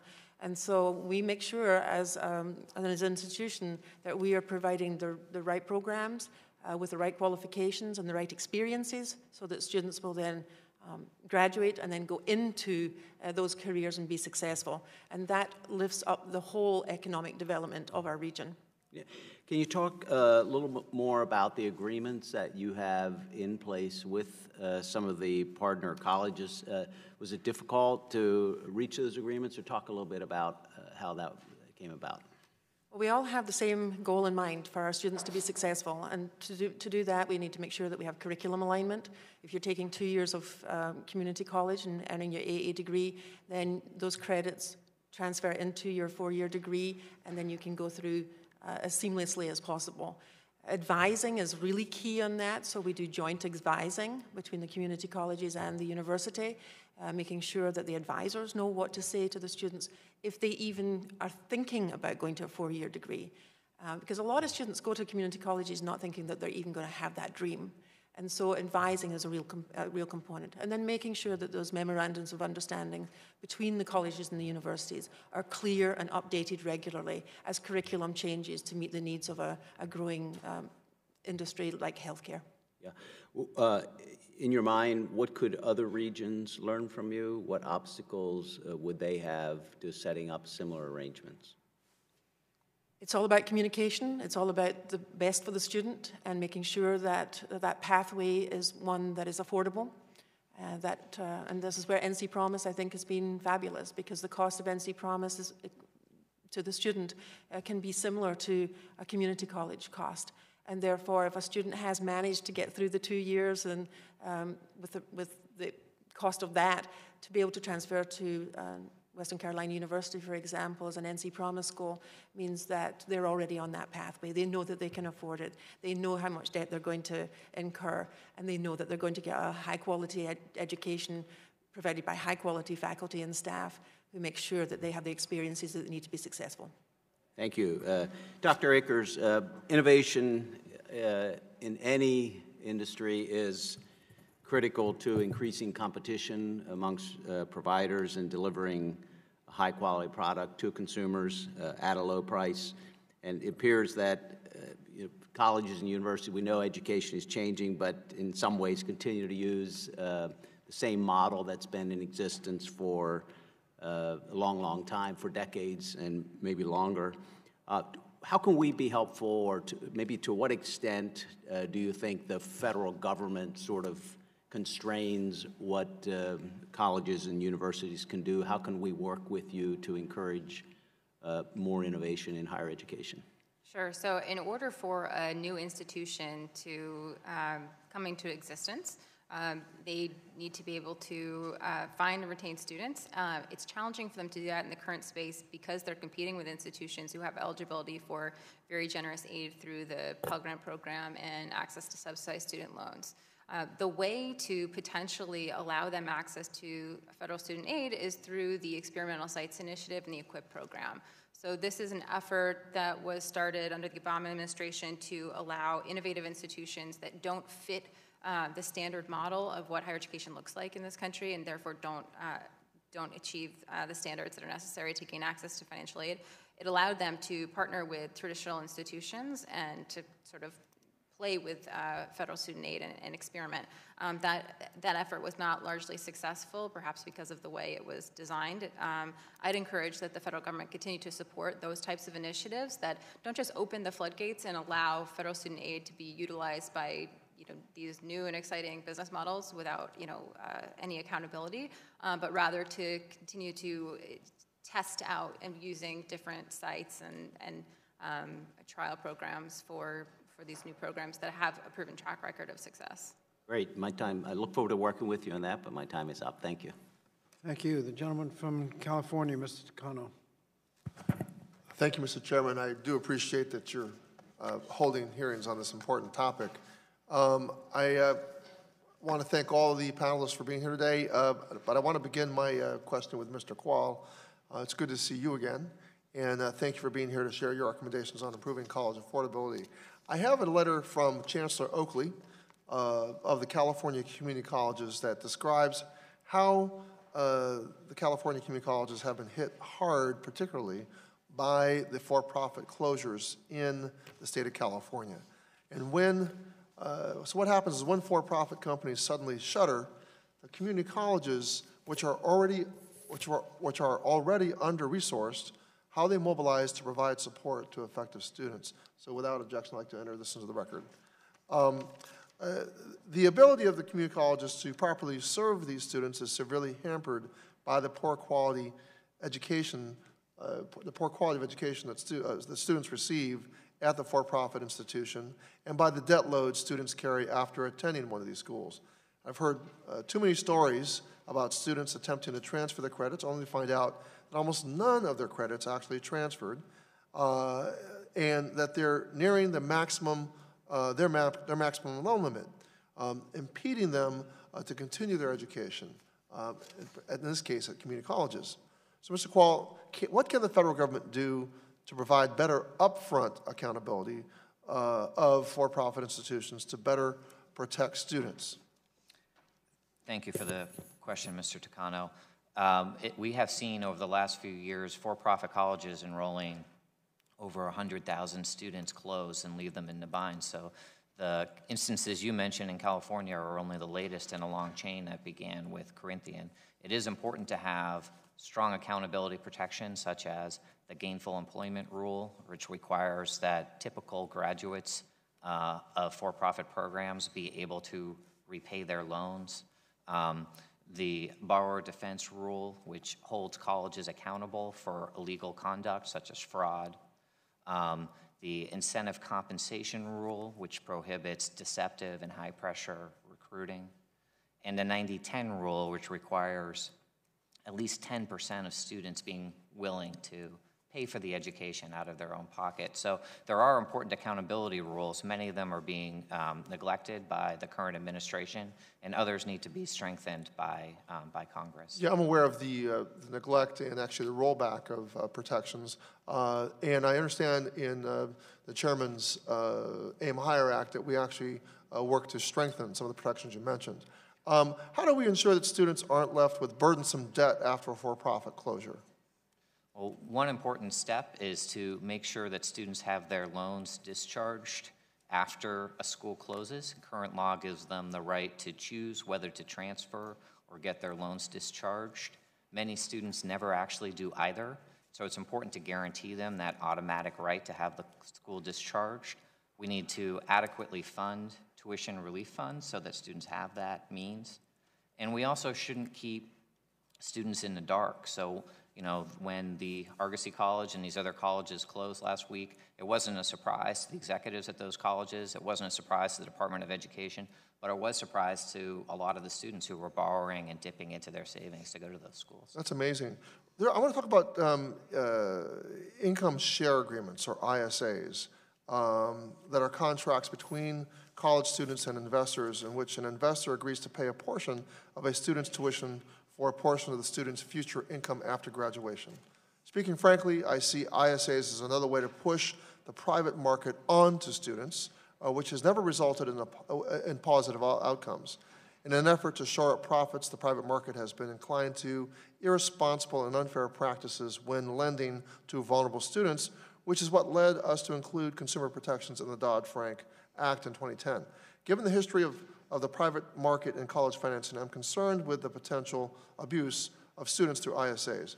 Mr. Quall, what are some of the other pitfalls of ISAs?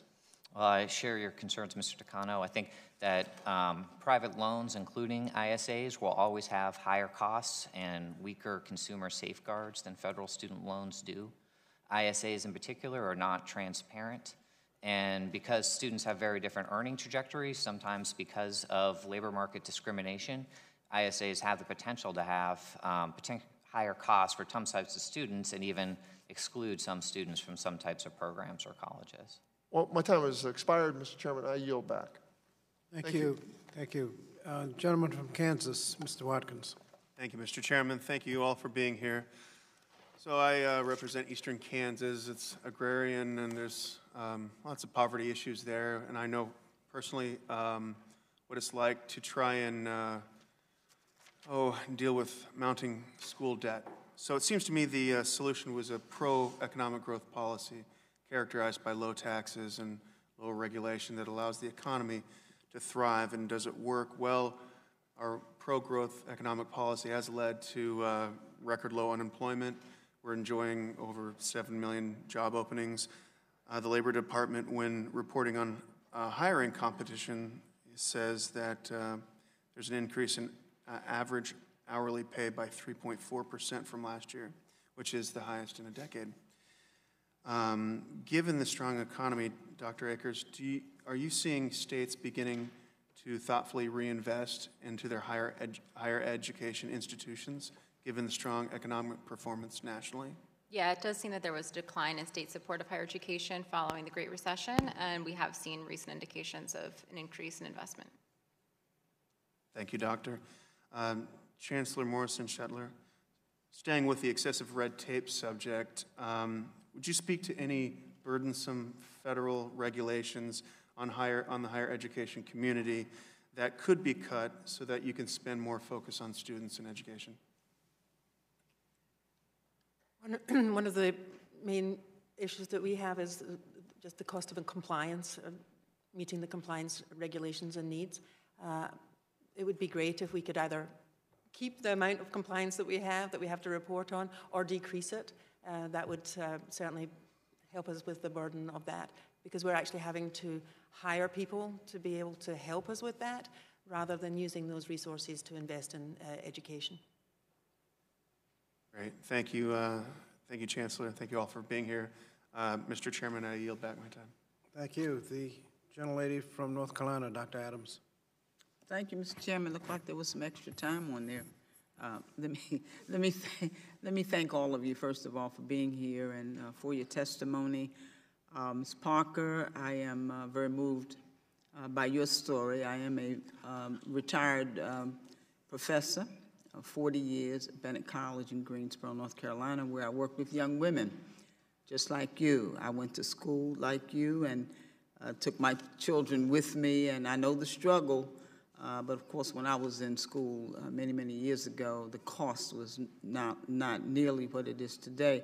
Dr. Morrison, thank you for what you do for our students in North Carolina. Mr. Chairman, I'd like to submit for the record a letter from CLASP, an organization that supports low-income students. Without objection. Thank you. Let me ask, first of all, Chancellor Morrison Settler, you helped create the North Carolina Promise Program. I was a member of the North Carolina House. When that discussion came up, I was a little concerned as well about not only the fact, I think we always need to try to make college affordable. Access and affordability really are key for students. Having worked at a private institution, knowing a lot about our historically black colleges and universities in North Carolina, I had a concern about the costs that the college would incur.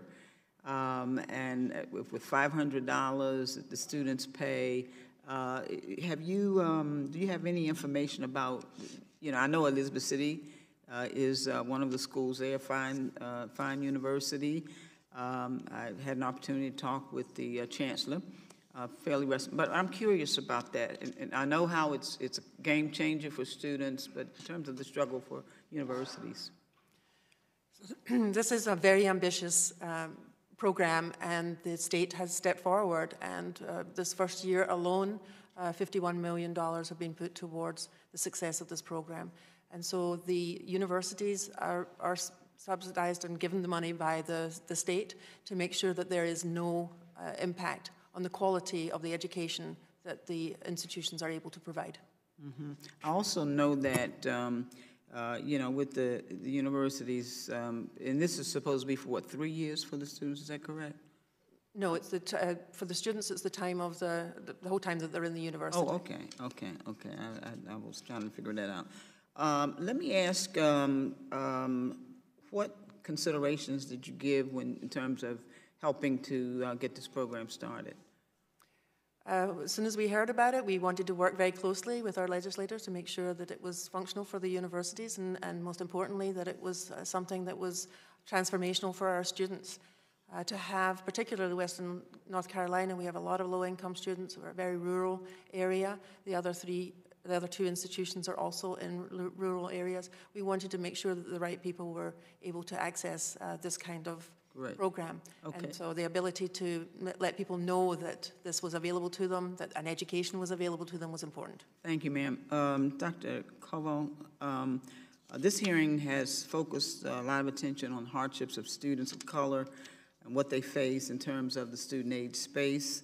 Our nation's minority-serving institutions provide a quality education to a sizable portion of black and brown students and do so at a fraction of the cost of most flagship public universities. But despite the fact of what I just said, the president's budget level funds Title III and V and allows important mandatory funds to expire. In your opinion, if we were to increase federal investment in our nation's MSIs, is it your thinking that we could close some of the gaps in terms of access, affordability, and completion among students of color compared to their counterparts?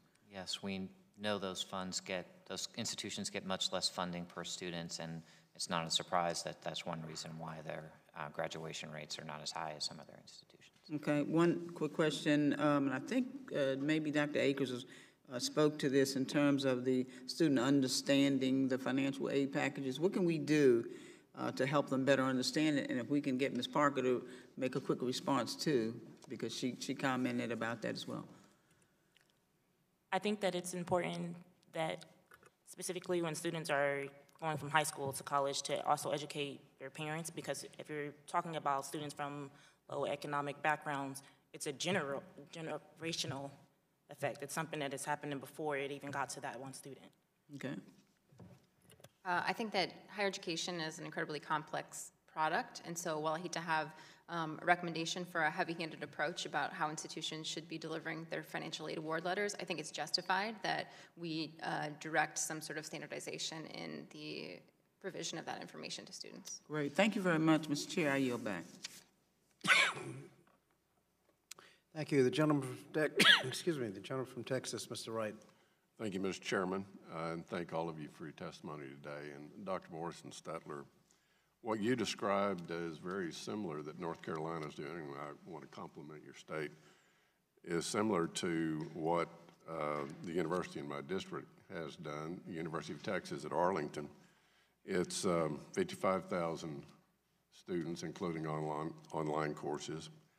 It's the fastest growing campus in the UT system, which is a very large system in Texas, and is second only to Austin. But here's the interesting thing. It has the lowest debt, average debt per graduating student of any college or university, private or public, in Texas, and one of the lowest in the United States. The average is like $14,700 of debt. And one of the things they did is similar to what you talked about in terms of partnerships with community colleges. But they did something really, what I think is special, and I wanted you to comment on this, because the president of the university, the president of the community college, the school superintendents in the area came together, and in order to try and lower that cost for the students, the high school students can go to the community college and take courses and get college credit, which when they get to UT Arlington is then recognized and accepted by the university. And a lot of students are taking advantage of that. Can you speak to that in terms of your experience? Do y'all engage the high schools in North Carolina to any degree? I can't speak directly to what the schools do directly with the community colleges, but the idea is absolutely fabulous, and in any way that we can make sure that students have a seamless transfer from the K through 16 is really, really a great thing to be thinking about. So I'd like to learn more about it. Great. And I yield the rest of my time back to Dr. Fox. Thank you very much.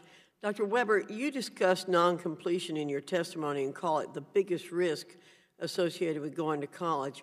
Are you familiar with the revenue theory thesis where institutions are spending on faculty prestige and influence instead of on support services to help students graduate?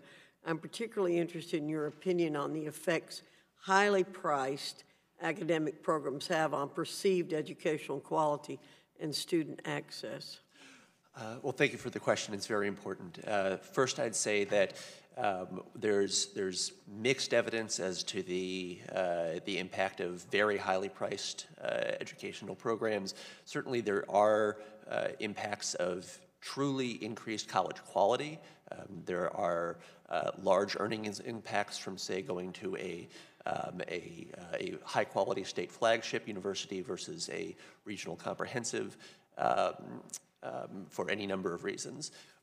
I do not think that there is strong evidence to suggest that these so-called fancy universities, the very highly priced private institutions, that there's a causal effect of higher earnings or anything from those. I'm interested in the existing research behind the trends in the value proposition of college. We've all heard college graduate earnings outpace peers who attain a high school education. However, according to the Federal Reserve Bank of St. Louis, the economic return on college is unequal across the population and diminishing across successive generations of college graduates. Dr. Akers, what can we do to restore the return on investment to higher education and make the prospect of college less risky? So there's a vast body of evidence estimating very large positive returns to higher education. Of course, there is a dispersion of what those returns are across different classes of students, particularly with respect to their families' wealth. I think the most important thing to consider in maintaining the value that we have seen historically in higher education is ensuring that prices don't continue to creep up at the rate that they have been growing. I believe that the most important tool we have for doing that is empowering consumers with information so that they can make informed choices about where to spend. To the extent that they understand where spending is worth it and where it isn't, they can put pressure on the institutions themselves to keep price in line with value. Thank you, Mr. Chairman. Thank you, Mr. Wright. Gentleman's time has expired. The gentlelady from Connecticut, Ms. Hayes. Good afternoon, everyone, and thank you, Chairman Scott, for holding this very critical hearing. Ms. Parker, your story is my story. You are me. So everything that you said resonates with me, and I am so incredibly familiar with the idea of going through community college and working 3 jobs because this is my experience. I will disagree with you on one thing. You said the odds are that you will not lift yourself out of poverty. You already are lifting yourself out of poverty, so I hope you know that. Again, I could take the whole 5 minutes because this is so deeply personal to me, but 2 things I want to first clarify. This idea that graduate debt is a choice, I have to push back on that. All I ever wanted to be was a teacher. I went to community college, went back and got a bachelor's degree. In order to be an entry-level teacher and maintain Connecticut certification, you have to obtain a master's degree within your first 5 years and then professional certification. So in order for me to get an entry-level job, I needed a postgraduate degree. So it's not a choice. And then the other thing that I could feel the energy coming off of you when the comment was made that we could find other jobs, maybe welding or career training. I was told the same thing 15 years ago, and I went and became a certified nurse's aide, and I worked my way through school. But my question then and my question is now is exactly the same. Don't I get to dream? Don't I get to have aspirations? Don't I get to provide a professional future for my children?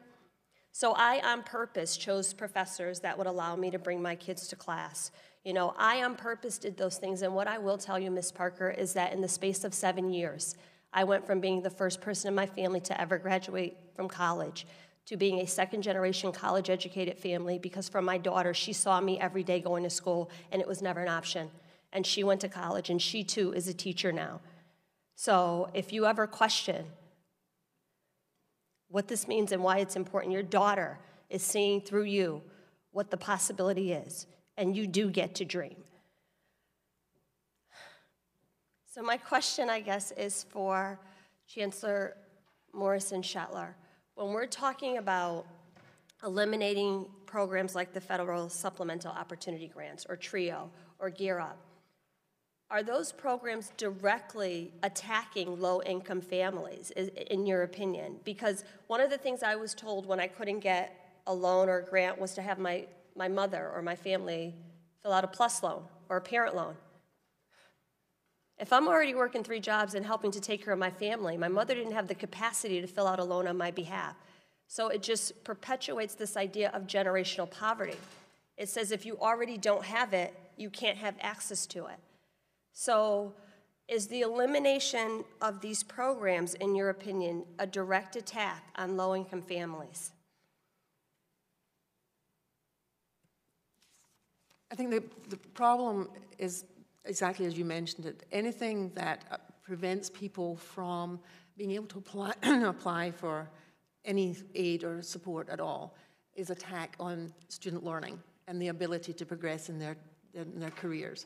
And that's why I'm so proud of what North Carolina is doing in terms of capping things like 3% cap on fees, making sure that we've got state investment in the cost of attendance for students. So any program that puts barriers towards people applying for support to be educated, I think is attacking student learning. Thank you.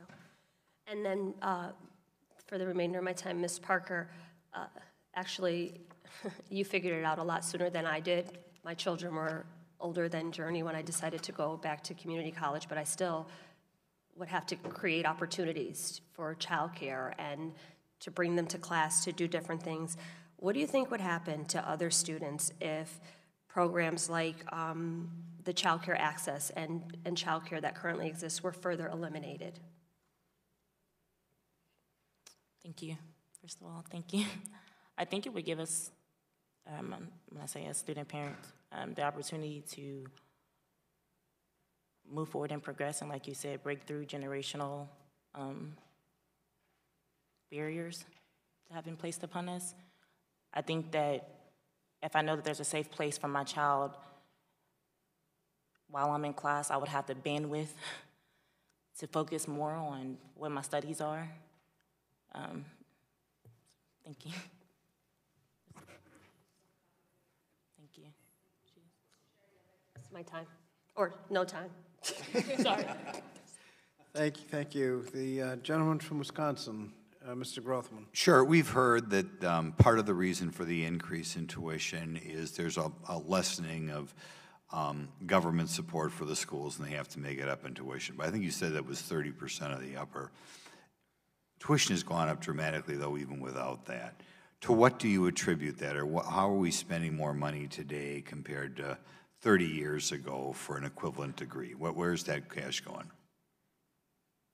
I'll take this. The numbers are about 30% is due to state divestments since the year 2000, since the beginning of the Great Recession in 2007. It's about 41% state divestment is responsible for. There are, across sectors, many different reasons. I mentioned the competition with the private sector salaries, that in order to hire a highly trained professor, universities have to compete with the private sector. One thing that is often mentioned is so-called wasteful spending at universities. This is really concentrated only among the universities that the Harvards, this amenity spending is concentrated among a small set of universities that Harvard is more wasteful than the other universities. That's what you're telling us. We shouldn't take the waste of Harvard University as being typical. I guess what I'm saying is that the universities that make the New York Times for the lazy rivers, so to speak, educate a very, very small percentage of the students in this country, and are not at all representative of where most people are being educated. Okay, kind of give you a follow-up question there. One of the faculty members of my universities, they felt that over time, not research personnel, but there had been, say over the last 30, 40 years, a significant increase in non-teaching personnel at the universities, and that's why the students are being pounded for this high tuition. Has there been a significant increase in non-teaching personnel over the last 40 years? There has, and I would say that there's, this is in part, this is some student-centered spending, that, there are services to students that are not being offered, necessary services that are being offered now that were not being offered, decades ago, that help students, especially, first-generation students, graduate. Okay. Question for you. I think there's a feeling over time that sometimes people take out more student loans than are necessary. I do think it's a good idea to rank universities as to how their students are doing on student loans. But do you think if we're going to begin to do that, or the rankings are going to begin to appear, if we should allow the universities themselves some say into how much loans the students are taking out? And I think there is a feeling among some professionals, that, and this was true when I went to school like 40 years ago, that sometimes people take out more loans than are necessary to a certain extent to support a lifestyle. Would you be in favor of universities saying, you'd have to have the university sign off before you got a loan? I am very in favor of more accountability, and I'm also in favor of this proposal. Good. That's great. One other thing, we talk about, or Pell Grants for, certain demographics. Frequently people from, say, middle-class homes or kids from married families, they may not be getting a lot from their parents, but you could argue, and I've had parents complain about this, that some people who live one lifestyle are more likely to get grants than people who live another lifestyle. Do you think that's perhaps unfair? I do think that's unfair. I think that it's easy to focus on anecdotes of, this person is getting something that, maybe they quote unquote don't deserve. I don't think that that's representative of the general situation. People getting penalized for getting married, for example, that sort of thing, or having married parents. Is that? Do you think that's unfair? We'll ask Ms. Shetler. Do you think that's unfair?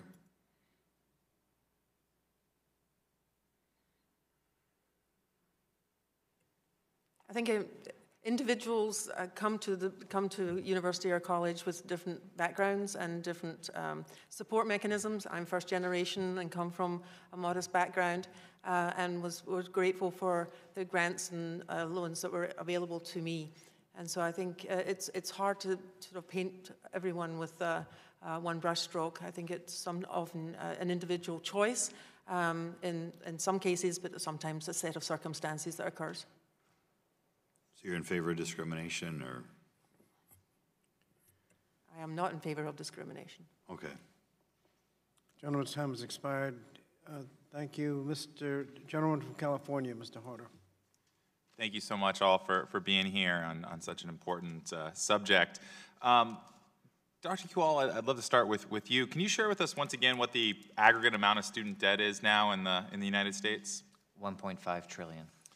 And I know I haven't been here that long. It wasn't that long ago since I was in college myself. When I was in college in 2006, do you recall where the aggregate debt was then? I don't, but it was substantially less than 1 trillion. I think it was around about $500 billion. Does that sound about right? It does. So in other words, in the last 10 years since I got out of school, the aggregate amount of student debt in this country has tripled in the last 10 years. Is that fair? Yes. And while we've done that, I think it's interesting to note that we've also been disinvesting at the same time in some of the federal support services that are really critical. So in 1980, my belief is, or my understanding is that the Pell Grant covered, the maximum Pell Grant was about 76% of the cost of attendance for a four-year school, about 76% in 1980. Is that around correct? Do you know where it is today? It is about a quarter. Got it. So, in other words, the amount of student debt has tripled over the last 10 years, and over the last 30 years or so, we've gone from, about 40 years, we've gone from about 76% of the cost of attendance of a Pell Grant has slipped to about a quarter. Is that fair? That's right. And I'd love to get the student perspective on this as well, Ms. Parker, and thank you so much for being here.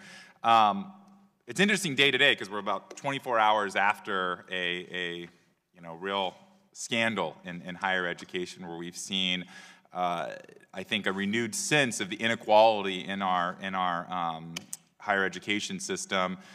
To your belief, did your parents bribe any school administrators or coaches to get you into school? No. You sure there's no endowed building, a couple $1 million that helped get you into Franklin? I guarantee you there is not. There isn't in my alma mater either. And what did you study when you were in school? This most recent time? Yeah. Human resource management. And before you decided to study that, did you have access to reliable data that told you this is what you're going to make after 4 years of a program of study?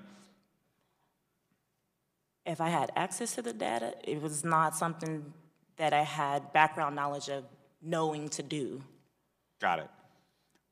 Would that have been helpful in making a decision about what to study? Yes.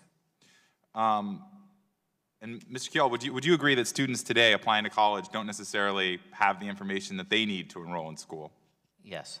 And what is your sense of sort of the fragmentation of our information and the transparency that we give to students and parents in making what is one of the most important financial decisions of their life? How is that?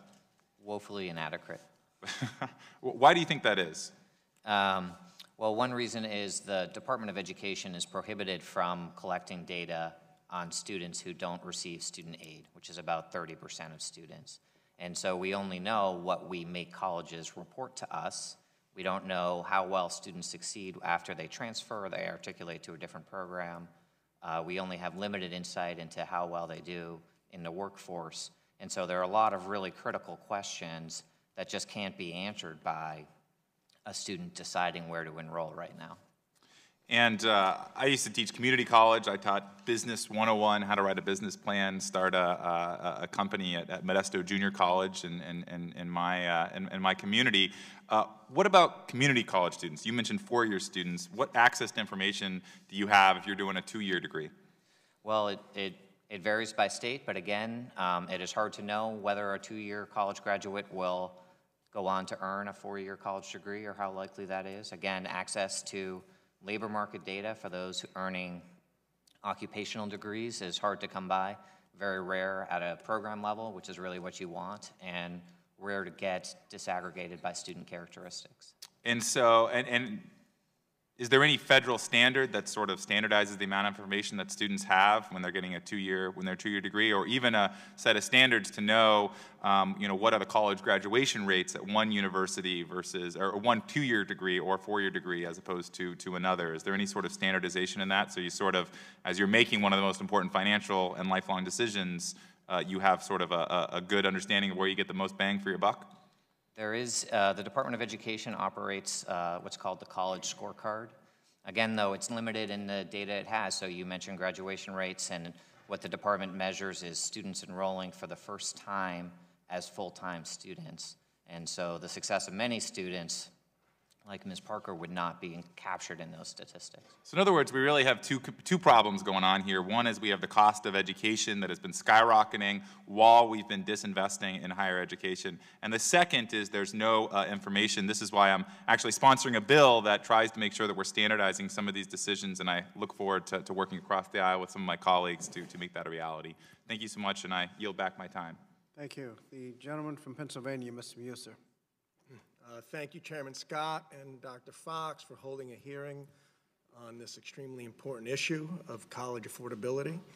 Thank you to all of our witnesses very much for taking the time to share your expertise with this committee. As we've heard this morning, tuition fees at our institutions of higher education are rising well over the inflation rate by at least 3 percentage points. And it's almost an automatic increase, just virtually every year. In most institutions, the cost goes up. And this has been happening for 20 years at least, maybe more, despite the vast number and growing number of job openings in our economy.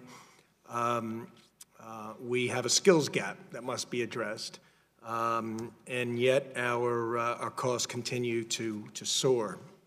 The average cost of attending a private four-year institution or four-year university is $50,000. So I'll start with the $50,000 question, if you will, or actually in Ms. Parker's case, the $66,000 question. What is being done to rein in these costs? I know some of this has been addressed. What is being done to truly provide a value, for a return on the investment, lowering costs, best education, appropriate and effective job placement by these institutions, by these schools? Dr. Weber, I'll ask you.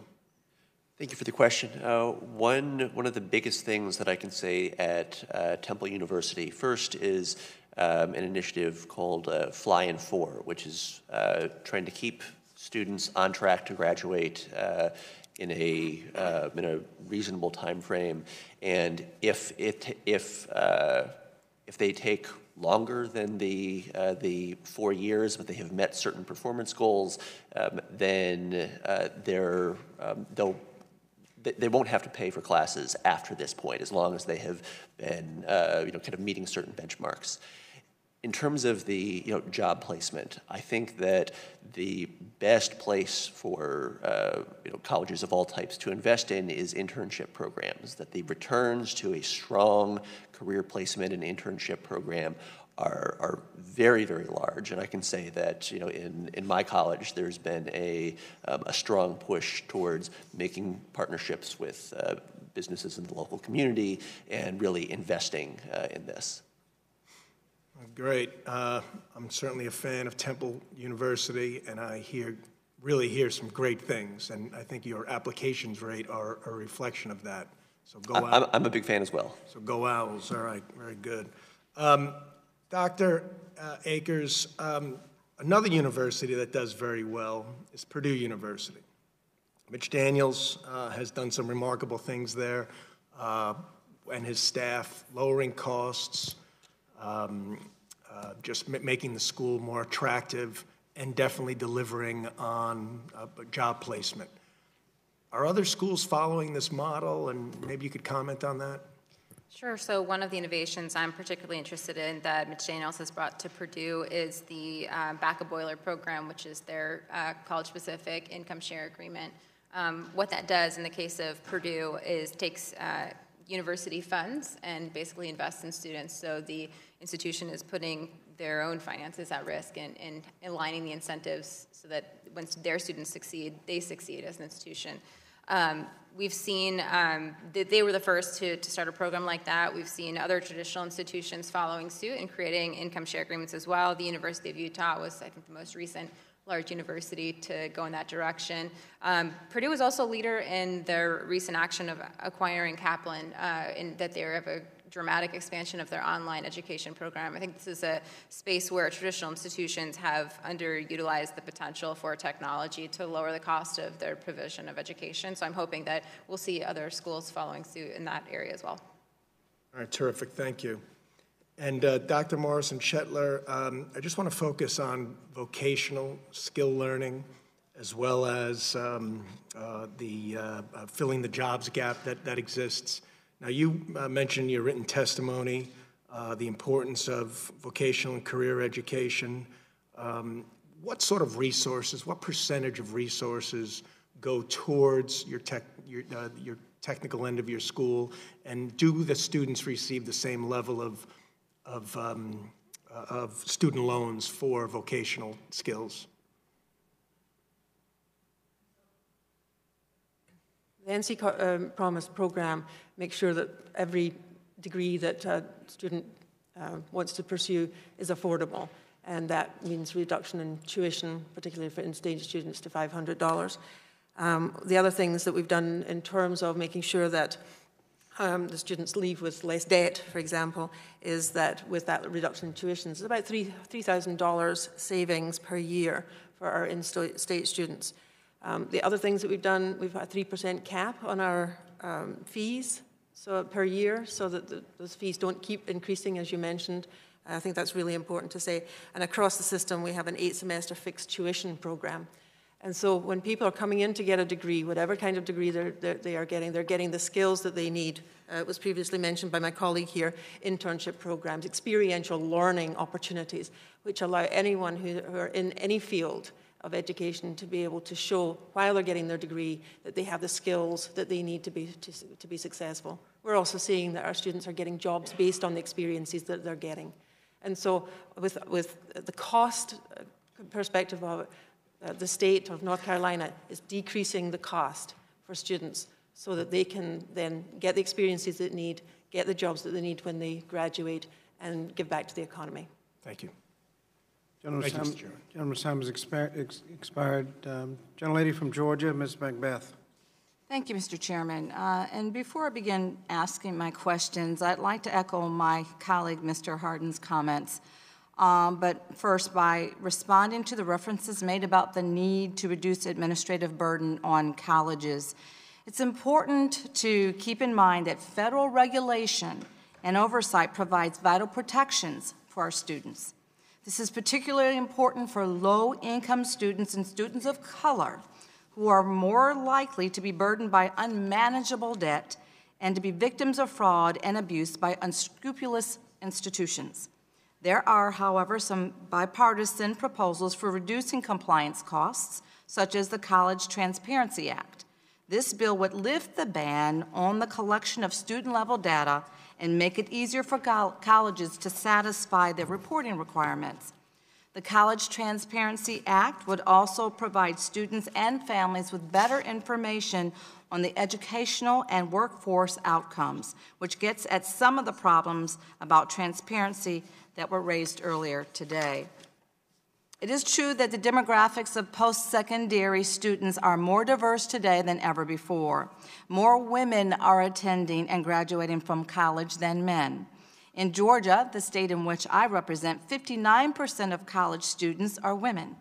Across the country, we're also seeing increases in the number of students of color and students with a disability attending college. These trends are very, very exciting, but we still have so much more to do to address the systemic inequalities that still exist today.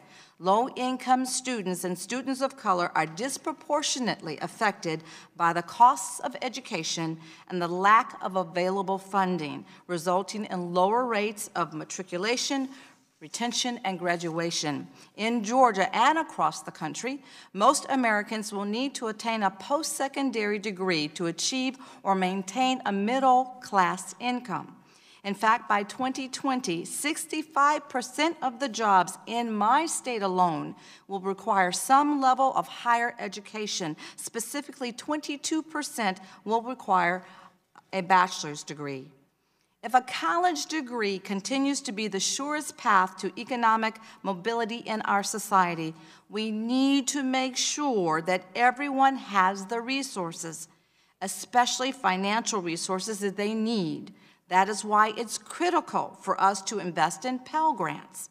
In Georgia's 6th Congressional District, over 6,000 students received Pell Grants for the 2018 and 2019 school year, totaling nearly $30 million. And for the state of Georgia, more than 230,000 Pell Grants were awarded to students. This brings the total for the state to just over $900 million. Now, I'm proud to say that Georgia State University, an institution with campuses in my district, is one of the many institutions in Georgia to make great strides to narrow the funding gap for low-income and first-generation students. At Georgia State, 51% of the students are receiving Pell Grants. However, for first-generation college students, navigating the financial burdens is not the only obstacle that they face. Students face a culture shift from the comfort of their hometowns and neighborhoods to an environment where many students may not look like them, come from the same background, or belong to the same socioeconomic class. When we talk about higher education, we need to keep those challenges in mind.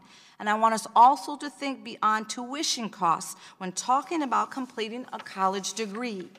We speak of mental health in K through 12 schooling, but what happens once those students move on to post-secondary education? What happens to those students who receive free or reduced lunch? It is one thing to get a student to college. It's another thing to get them through college. As we begin these conversations, I hope we'll consider the funding needed to help those students navigate their college experience. An accessible, affordable education is crucial to the advancement of our society and to the future and well-being of people that we are here to represent. We cannot expect greater returns in our society unless we are willing to invest more in our schools and the future of our country, our students. Today's students are more diverse than ever before, and I'm thrilled to see so many first-generation college students like Ms. Parker blazing the trail as the first in their families to attend college. Ms. Parker, as you said, balancing multiple priorities can be exhausting and very stressful. We know that mental health supports are critical for students on our college campuses. Can you please talk a little bit more about anything that's helped you manage your stress level while going to school? And also, what more do you think that we, this body, can do to address mental health on college campuses? Thank you. Last year, I attended counseling services through Columbus State campus, and I guess coming from my community, mental health is not something that is addressed regularly.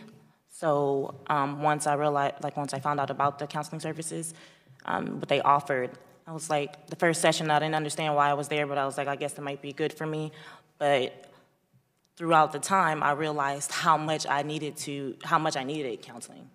All the things that I had been going through over the years of trying to make my way through college, how that was burdensome to me. I think mental health should be a conversation that on college campuses that is a normal conversation instead of being stigmatized,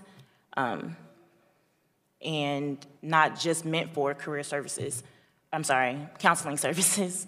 Not just meant for that area of the institution. I think that's something that should be talked about in advising or in trio services, because no matter who the student is talking to, they see them as an advisor. It doesn't matter if they're a president, if they're in admissions, if there's an instructor, there is still a way to connect with the student, and they look at you as an advisor, as someone that they can, lean in to.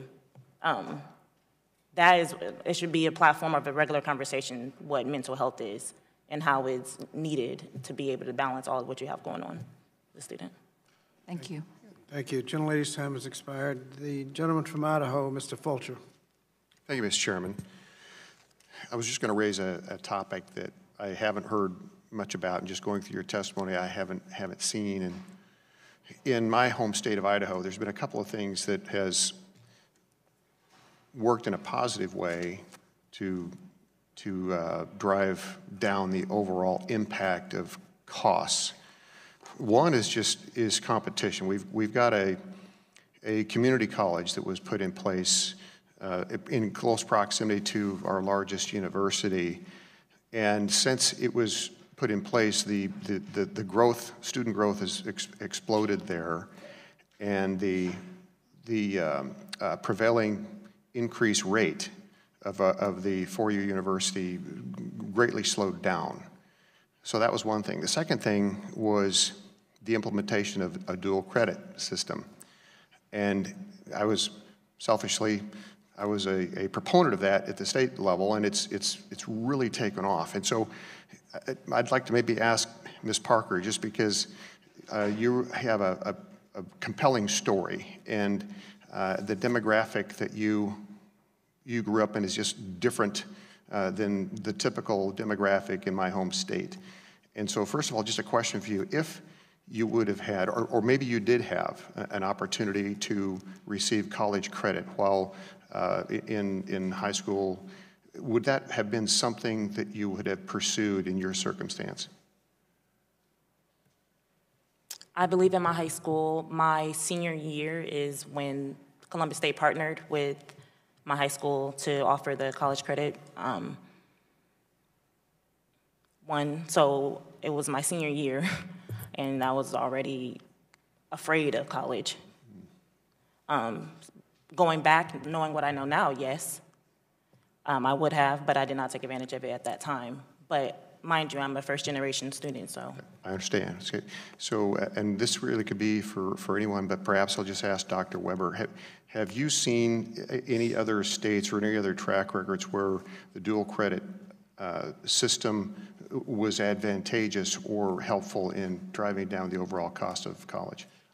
Yes, I think so. And my home state of Florida, where I grew up, has a robust dual credit system that I took advantage of. I had, I think, 12 or 15 credits from my local community college, and the general cost of college in Florida it's one of the lowest in the country. Now there are other reasons for that as well, but I do think that part of the effect is a robust dual credit system. Great. Thank you, Mr. Chairman. Would the gentleman yield? Yes, I yield my time, Dr. Fox. No, I'm not. I'm going to ask you a question, or yes. give you some information. Please. You hit on an issue I wanted to bring up eventually, and I'm really pleased, and while you're here, I wanted to say it. there's an article that came out February 10th that says that a student that takes at least one dual credit course in high school is 3 times as likely to graduate from college as students who don't take college credit courses in high school. The study also had the higher first, second, and third year GPAs. So I want to compliment the gentleman on bringing up the issue because it is something that is proving to be very, very successful for students. So thank you for bringing up the issue, and I'll yield my time back to you. The gentlelady want to put that in the record? Thank you, Mr. Chairman. I would like to put that in the record. Thank you, Dr. Fox. I think the data in our home state would validate that, and I yield to Mr. Chairman. The gentleman has yielded back his time. Gentleman's time has expired. The gentlelady from Washington, Dr. Schreier. Thank you, Mr. Chairman. First, I would reiterate, I agree with my colleagues that we have a Running Start program in Washington State that has been incredibly successful. It reduces the cost of college, lets kids get an early start. It's unfortunately not available so much to people in rural areas, but it is a great start. We have heard about college tuition rates. Just for perspective, when I don't think I'm that old, but in the 80s, when I went to college, I took a couple classes at a community college for $5 a credit. Yeah, and I went to UC Berkeley for $2,000 a year, and I graduated from medical school with about $60,000 of debt, which pales in comparison to anything that students today are facing. I came out with an MD. To pay off the same debt that Ms. Parker now is facing without that potential salary earnings. And so I have often said that the way we spend our money is a reflection of our values, and we have just heard about how college education leads to $1 million more in lifetime earnings, leads to a much bigger tax base, and will ultimately pay itself off. And I have always felt that an investment in a home and an education are the only 2 good kinds of debt. And so I wanted to ask, because Dr. Kowal, you mentioned ultimately over time doubling the amount that we give in Pell Grants. I would note that at the University of Washington, we have about an 80% graduation rate for students receiving Pell Grants, which I think is phenomenal compared to a lot of the numbers we've been hearing. Why not just go for it immediately, given what a good investment college education is and the ultimate payoff in tax revenues for our country? Great, I'm for it. And in fact, the studies show that investments in Pell pay for themselves in terms of increased economic growth. And so it's it would be a very worthwhile investment for Congress to make. Thank you. And then I would also just note, and then I'll yield back my time in a moment, but that the costs of college today are so different for a person like me who happened to come from a middle-class household and did not have huge expenses, and Ms. Parker, who grew up with adversity. And just the system is so rigged. I mean, as we saw yesterday with the wealthy parents paying their way and false test scores and everything else to get their kids into college, who will have a cakewalk and would have had a cakewalk either way. And Ms. Parker, who has to work and raise a child and get through college, that it just is, I don't think I could have made it through Berkeley doing what you are doing. And I just want to recognize that the cost of college is overwhelming, and I applaud you for your efforts. I yield back my time to the chairman. Thank you. Let me ask just one question, maybe Dr. Kowal. There's been a reference to the private income-based repayment plan where you make a deal with a private investor to get a percentage of your income. How do those work, and why would anybody prefer that than the federal income-based repayment that we already have? I think thank you for the question, Mr. Chairman. I think there is very little reason for any student to prefer a private income share agreement to a federal student loan because of the option of income-driven repayment, which will be a better option for almost every student, if not every student. The federal government has lower cost of capital. It has economies of scale in collecting those loans, and as a result, they offer better rates to students than private lenders will. Is there any, with the private income-based, with the public income-based repayment, you can just decide if you've got a real good job just to pay off the loan and be finished with it. Do you have that option with the private deals? Not necessarily. Oftentimes you have to pay back several times more than the value of your education. Thank you. That yields back. Gentlelady yields back the balance of her time. May I take back the balance of my time? I have a letter from the NEA that I would respectfully request to submit. And thank you, and I will yield back to whoever would like my time. Without objection. Gentleman from South Dakota. Thank you, Mr. Chairman. Ms. Parker, in your testimony, because it's a neat story. I know it's been a hard story for you, but it's a neat story to see your persistence. And at the end of your written testimony, you note that you know the odds are low that Journey and I will ever escape poverty. And I just want to echo Ms. Fudge and Dr. Rowe and others who have said you are going to make it. You are going to make it, and I know that because I think it's as true now as it was when President Coolidge said it. But this is what President Coolidge said. Nothing in this world can take the place of persistence. Talent will not.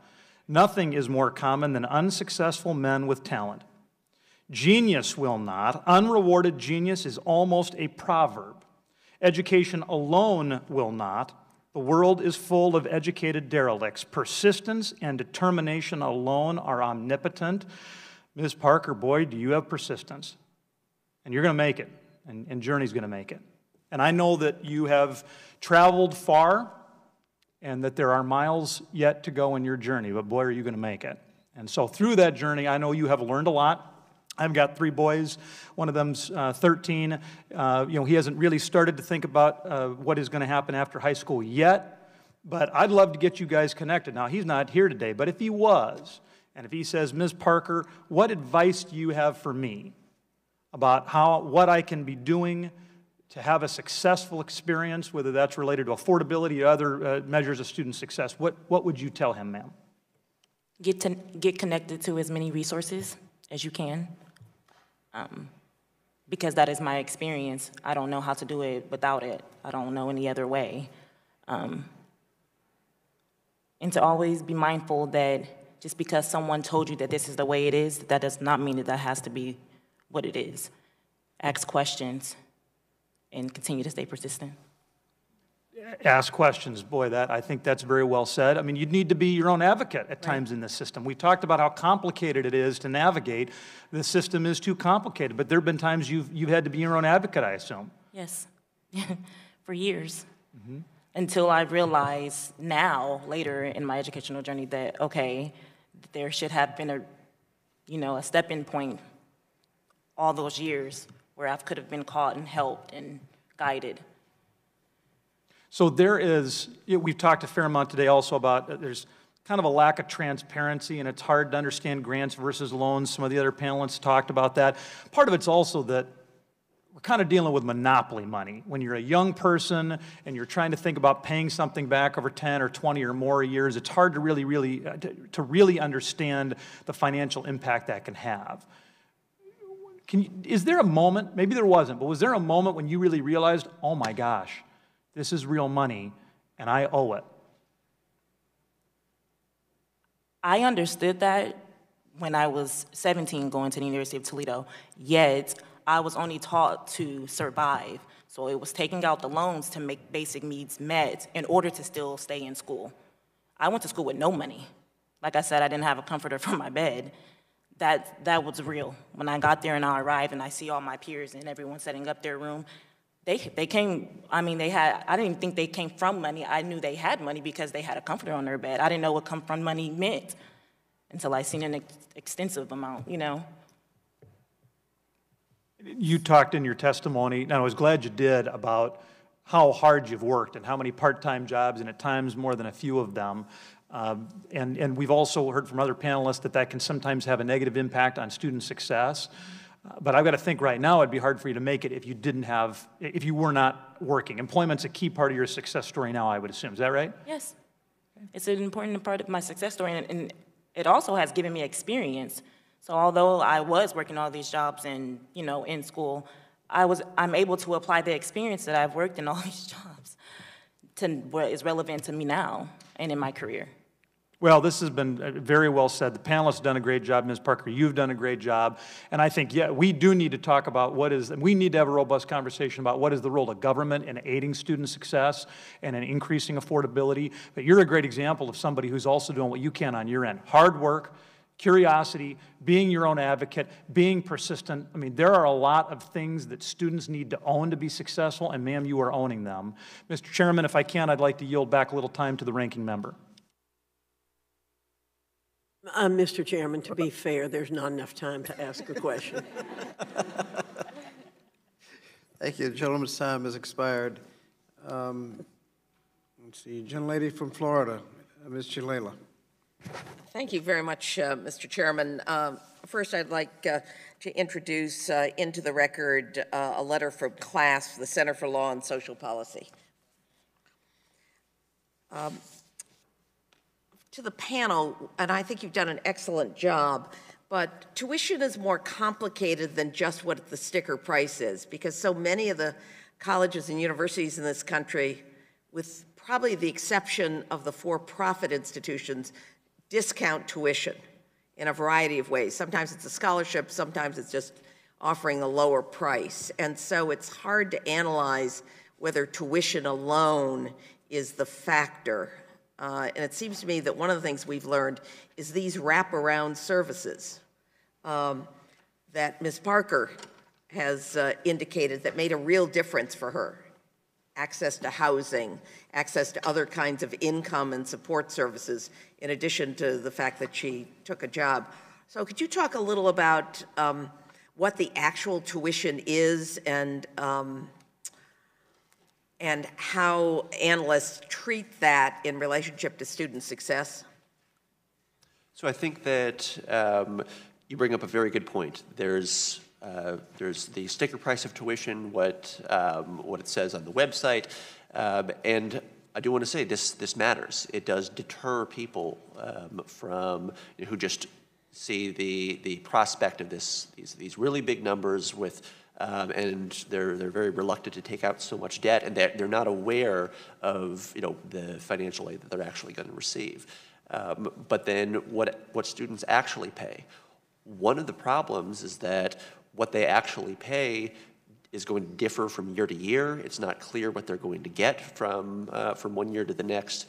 The financial aid packages, that there's so much fine print that you might it expires after 4 years, or you lose it if you fall below certain thresholds, and it's incredibly complex, and this is a real burden to students, I think. Thank you very much. Mr. Cavell, according to research examining nationally representative data on student demographics, we found that while academic programs at for-profit colleges are more similar to those at public community colleges, borrowing patterns for students who attend for-profits are more similar to the not-for-profit four-year colleges. It seems like me to a mismatch in the types of programs for-profits offers and the cost.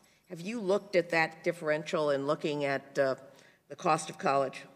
Yes, you're right. Programs at for-profit colleges tend to have much higher tuitions, and they tend to have much, much higher percentages of students who borrow. And what about the retention and graduation rates? The retention and graduation rates are mixed. The for-profit colleges tend to offer shorter programs, but if you do it on an apples-to-apples basis, they're very similar, or if anything, community colleges have slightly better retention rates. Dr. Shetler, can you talk a little about the wraparound services that you provide to students? I mean, you talked about very low tuition, and you obviously have a large number of students that work and go to school at your institution. What kinds of services do you provide to support students?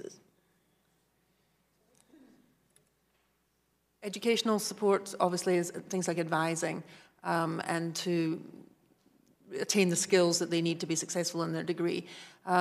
Tuition is, at Western, is about $3,000 a year. Right. Total cost of attendance with NC Promise is $14,000. So it's room and board and the other support, health services that need to be in place that are often the additional costs. Mm-hmm. Thank you very much. Ms. Parker, I think you're going to do very well in the future. I'd like to be helpful. I actually know a lot of HR people in Ohio. And so if you connect up with me after this hearing, I'd be happy to provide some introductions to you, because I'm going to make sure that you don't end up living in poverty for the rest of your life.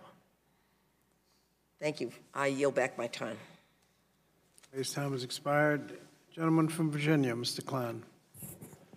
Thank you, Mr. Chairman.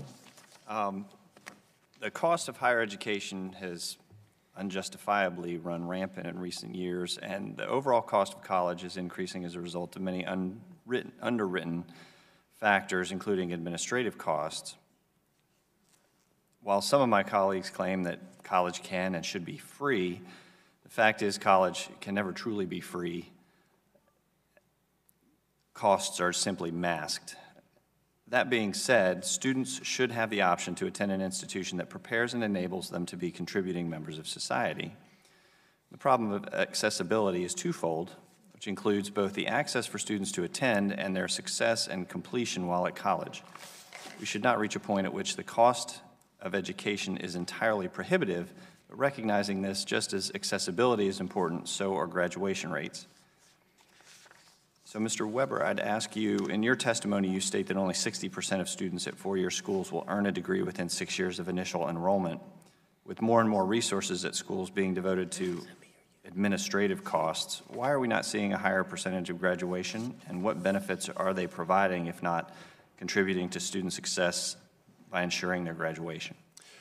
Well, one of the issues is doing an apples-to-apples comparison. So over time, at the typical public institution, graduation rates have stayed roughly constant. But that is despite public institutions educating a much different type of student today than 30, 40, 50 years ago. And so from an apples-to-apples comparison, in some sense, our graduation rates have increased because because they've stayed the same, if that makes sense. Thank you. Dr. Morrison-Shetler, I'm reading your testimony, very interested in NC Promise. Sounds very exciting. How long have you been chancellor, interim chancellor? Just slightly over 1 year. And are you familiar with your budgets over the last, say, decade? I mean, can you speak to those budgets and the increases in your budgets? To a certain extent, yes. Okay. Can you approximate for me how much the budget has increased over the past 10 years per year by average? Let me ask that question.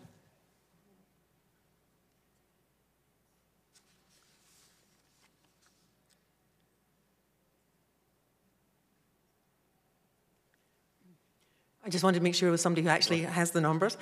So actually, over the last decade, we've stayed relatively the same.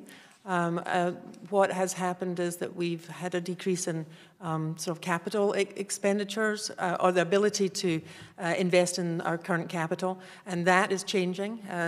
With NC Promise, we're beginning to see folks look at the cost of attendance at the university and to make sure that we have the budget that we need to be able to educate a growing population.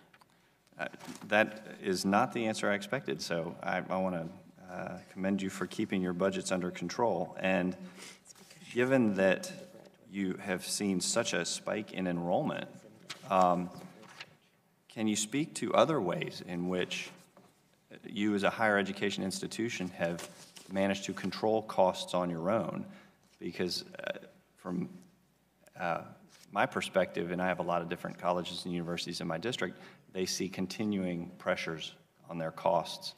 And because you're universities getting so much support from the state to keep your tuition fixed and low, I was curious whether or not you all were making it a goal to actually control costs. And so can you speak to those?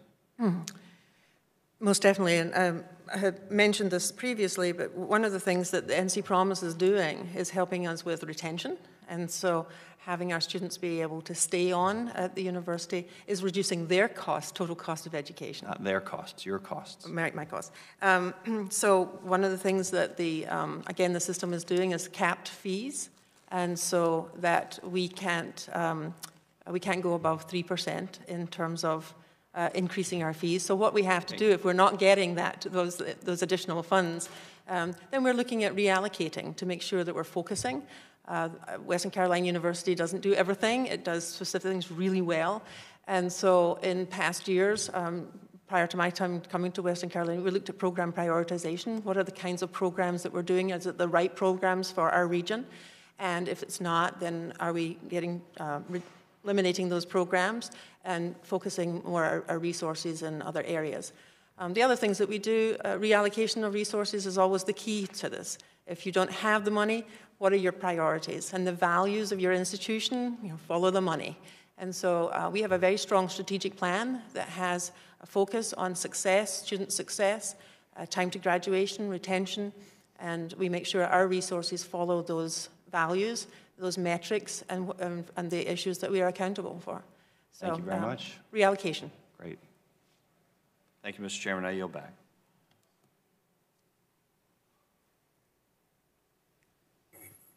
Thank you. Gentleman from Michigan, Mr. Levin. Thank you, Mr. Chairman. I'd like to submit into the record 2 letters highlighting the critical importance of the Public Service Loan Forgiveness Program, one from the American Federation of Teachers and the other from 127 national and state animal health science professional membership organizations. Without objection. Thank you. Mr. Chairman, I believe strongly that restoring the middle class means we must stop shortchanging our students.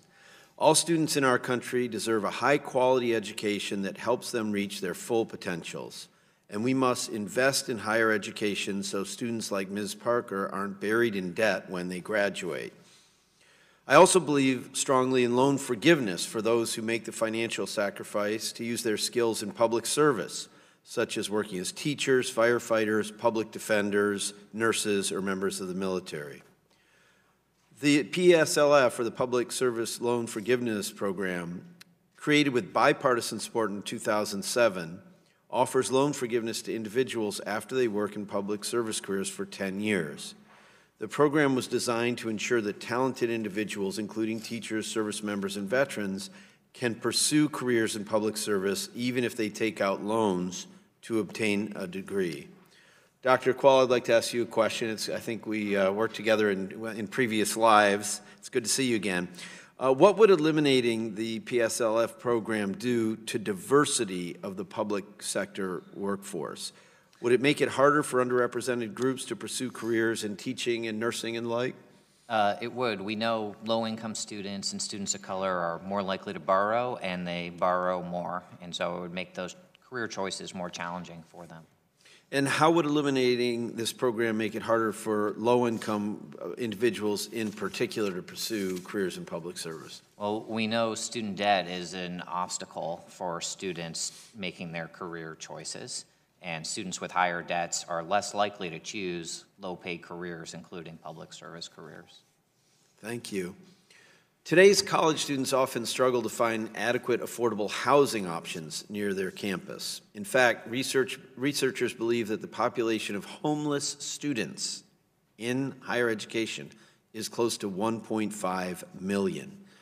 Furthermore, a recent GAO report examining college student hunger found that low-income students, first-generation students, and single parents are at greater risk of being food insecure. Ms. Parker, I was so moved by your story of struggling to find housing for you in Journey. Thank you for sharing this experience, and I'm inspired by how you've overcome that difficult time in your life. Can you tell us a little more about what difference the stable housing that you found has made for you, and can you expand more on how you're able to find stable housing? Thank you. I was able to find the housing through our advising. We have a special circumstances advising at Columbus State, and they directed me in the direction of Scholar House. And what is Scholar House? Okay. Who lives there? Student parents. So it's a community of student parents, and they provide programming for us. So we have things for like mentoring, coaching, financial literacy programming offered to us. That's like a requirement, and it's a partnership between CMHA, Columbus Metropolitan Housing Authority and Community Properties of Ohio. That get a Section 8 voucher to allow us to have it at a low. So it's sort of a cooperative program of different agencies working together to make sure people can get housing. Exactly. Thank you very much. I think we need more of that, not less. Part of the president's budget was released this week, where the administration recommends eliminating subsidized undergraduate student loans. Republicans have also proposed eliminating subsidized loans. Currently, undergraduate students can receive subsidized loans allocated based on financial need, which do not accrue interest while they're in school. Dr. Quall, how would eliminating subsidized loans for undergraduates affect students? And does this help make college more accessible and affordable? The president's proposal would use those funds to reduce the deficit. It would raise costs by thousands of dollars for many students over the life of their loans, and it would not make college more affordable. Finally, let me ask a clarifying question to you, Dr. Weber. There were some proposals offered by the minority about limiting borrowing among certain students to reduce debt loads. Do you believe debt loads, particularly among low-income students, are the result of frivolous or unnecessary spending, or are they a reflection of rising prices and insufficient grant aid? I absolutely believe they are the latter, rising prices and insufficient debt aid. I think there are very limited circumstances where some students, maybe because of lack of financial counseling, do borrow too much, and so I think that schools should have more flexibility to be able to counsel those more students. Advising and counseling rather than limiting the amount they can borrow if they need it. Exactly. Okay. All right, my time's expired. Thank you all so much. It's a really important subject. Thank you. The gentleman from Maryland, Mr. Trone. Thank you all for being here this long day. It's nearing the end. Mr. Parker, I commend you for your phenomenal hard work and perseverance, and you're absolutely going to be successful, and you'll knock it out of the park. Just keep at it. My question is, we've been looking at a higher education and a education system that really hasn't changed much in the last 150 years. We've been a K-12 system, and then we have 2-year or 4-year college. Everything else has changed in 150 years. I mean, our students have changed, their interests have changed, where they would go to graduate school, that has all changed. What has changed, the type of jobs they're going to get has changed. The way we communicate knowledge has changed. I'd like to get some people's thoughts about, is this system just yesterday's system and something we just keep going with because it's there? Or should we be trying to move to something more like a pre-K to 14 that's 100% free, covers all those wraparound costs that we talked about a while ago?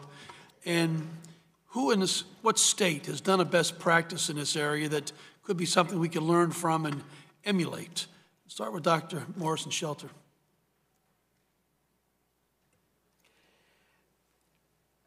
I think the comment about free is always difficult to sort of determine.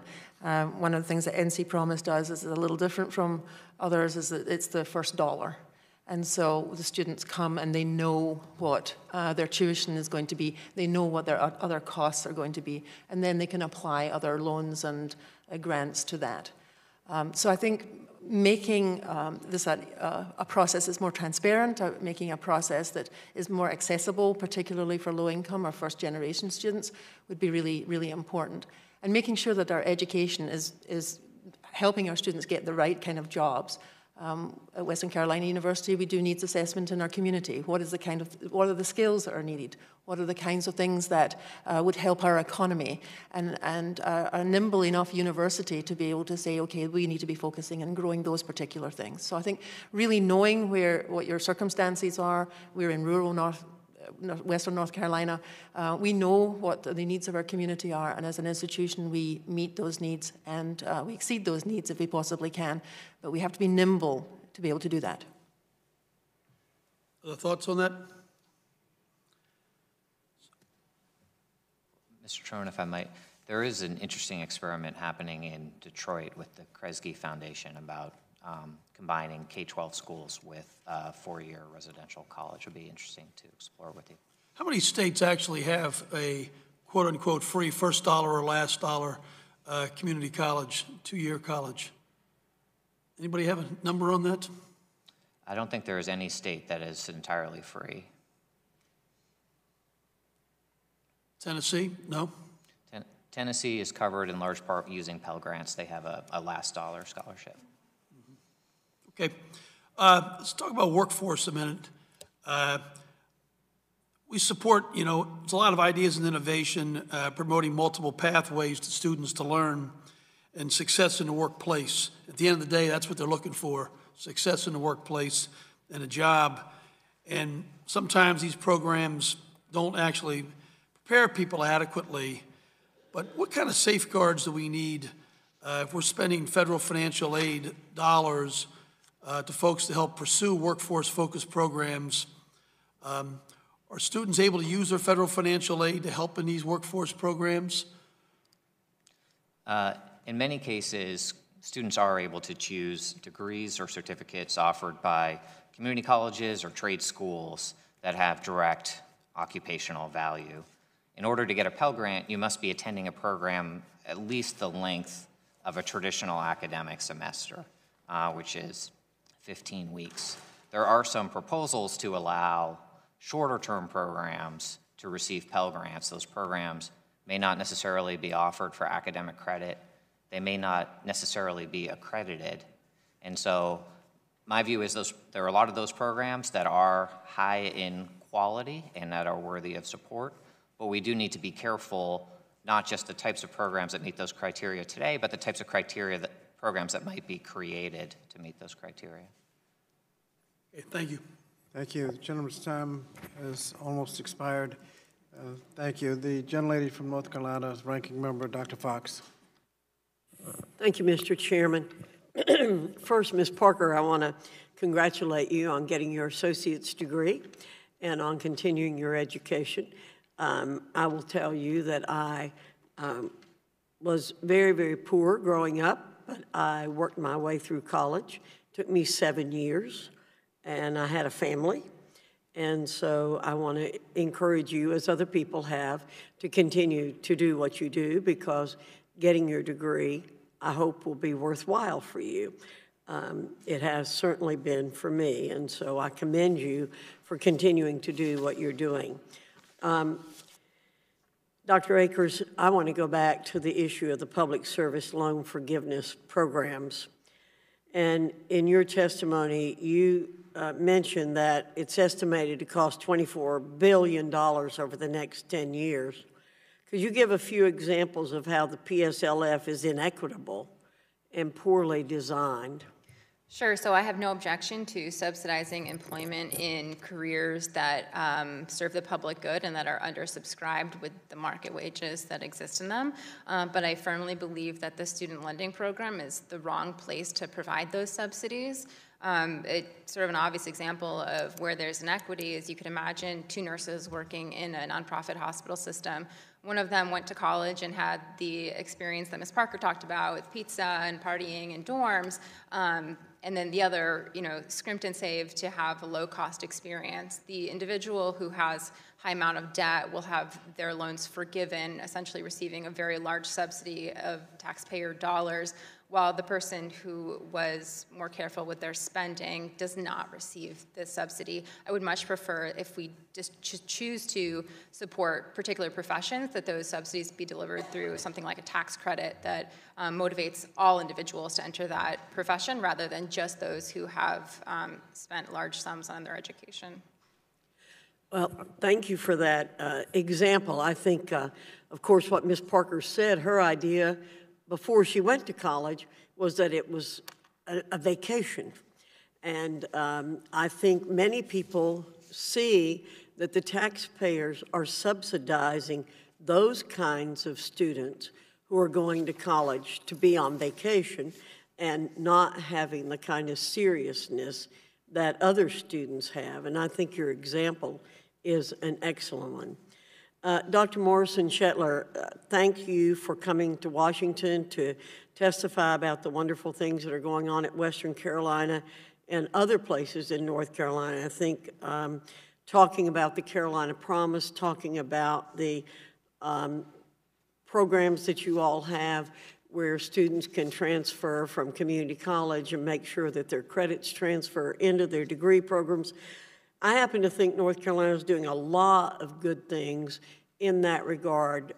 Dual enrollment in high school that costs absolutely nothing.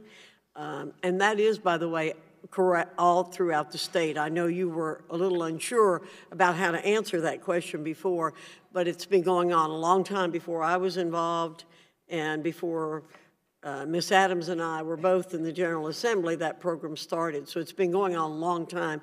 It's been very successful. But I know improving the economic mobility of your students is an important value to you, and you alluded to that. Could you share with us what you're doing on campus to work with businesses and industry to make the transition from college graduate to employee seamless for your students? We have a very robust career and professional development service for our students that allows us to find businesses and industries in our area that are interested in taking our students before they graduate so that they're eligible for getting the experiences that Ms. Parker talked about as she did in her work experience. These are really important connections to be made, and we live in an area where the businesses and industries are very supportive of our student success, and a high percentage of our students, when they do these internships or practicums, end up being employed by those businesses and industries, and therefore, as I mentioned earlier, stay in the area and contribute back to the economy. Thank you very much. And Dr. Weber, I want to say again, a special thank you for being here today and for the written testimony that you provided, which is very, very helpful to us. And Dr. Gaval, thank you. And again, Ms. Parker, thank you so much for coming and sharing your experiences. Thank you, Mr. Chairman. I yield back. Thank you. The gentlelady from Nevada, Ms. Lee. Thank you, Mr. Chairman, and I want to thank all of you for being here today. As one of 8 children, I was able to put myself through college with a smorgasbord of help, whether it was the Perkins loans, the Pell Grants, student work study, and it was significantly important to me, but we're finding more and more that students are not having that same opportunity. And in fact, research from the Brookings Institute predicts that by 2023, nearly 40% of borrowers may default on their loans. So to me, this indicates that we do have a student loan default crisis, which is a much bigger crisis for minority and low-income students, particularly those who attend for-profit colleges. The study finds that default for students at for-profit schools is almost 4 times that of those that attend community colleges.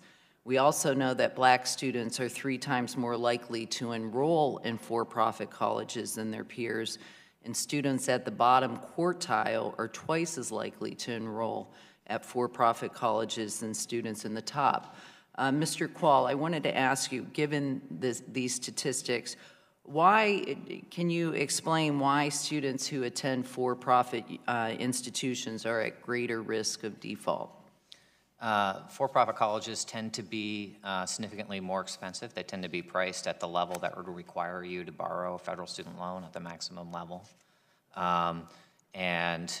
They often offer mediocre education or worse.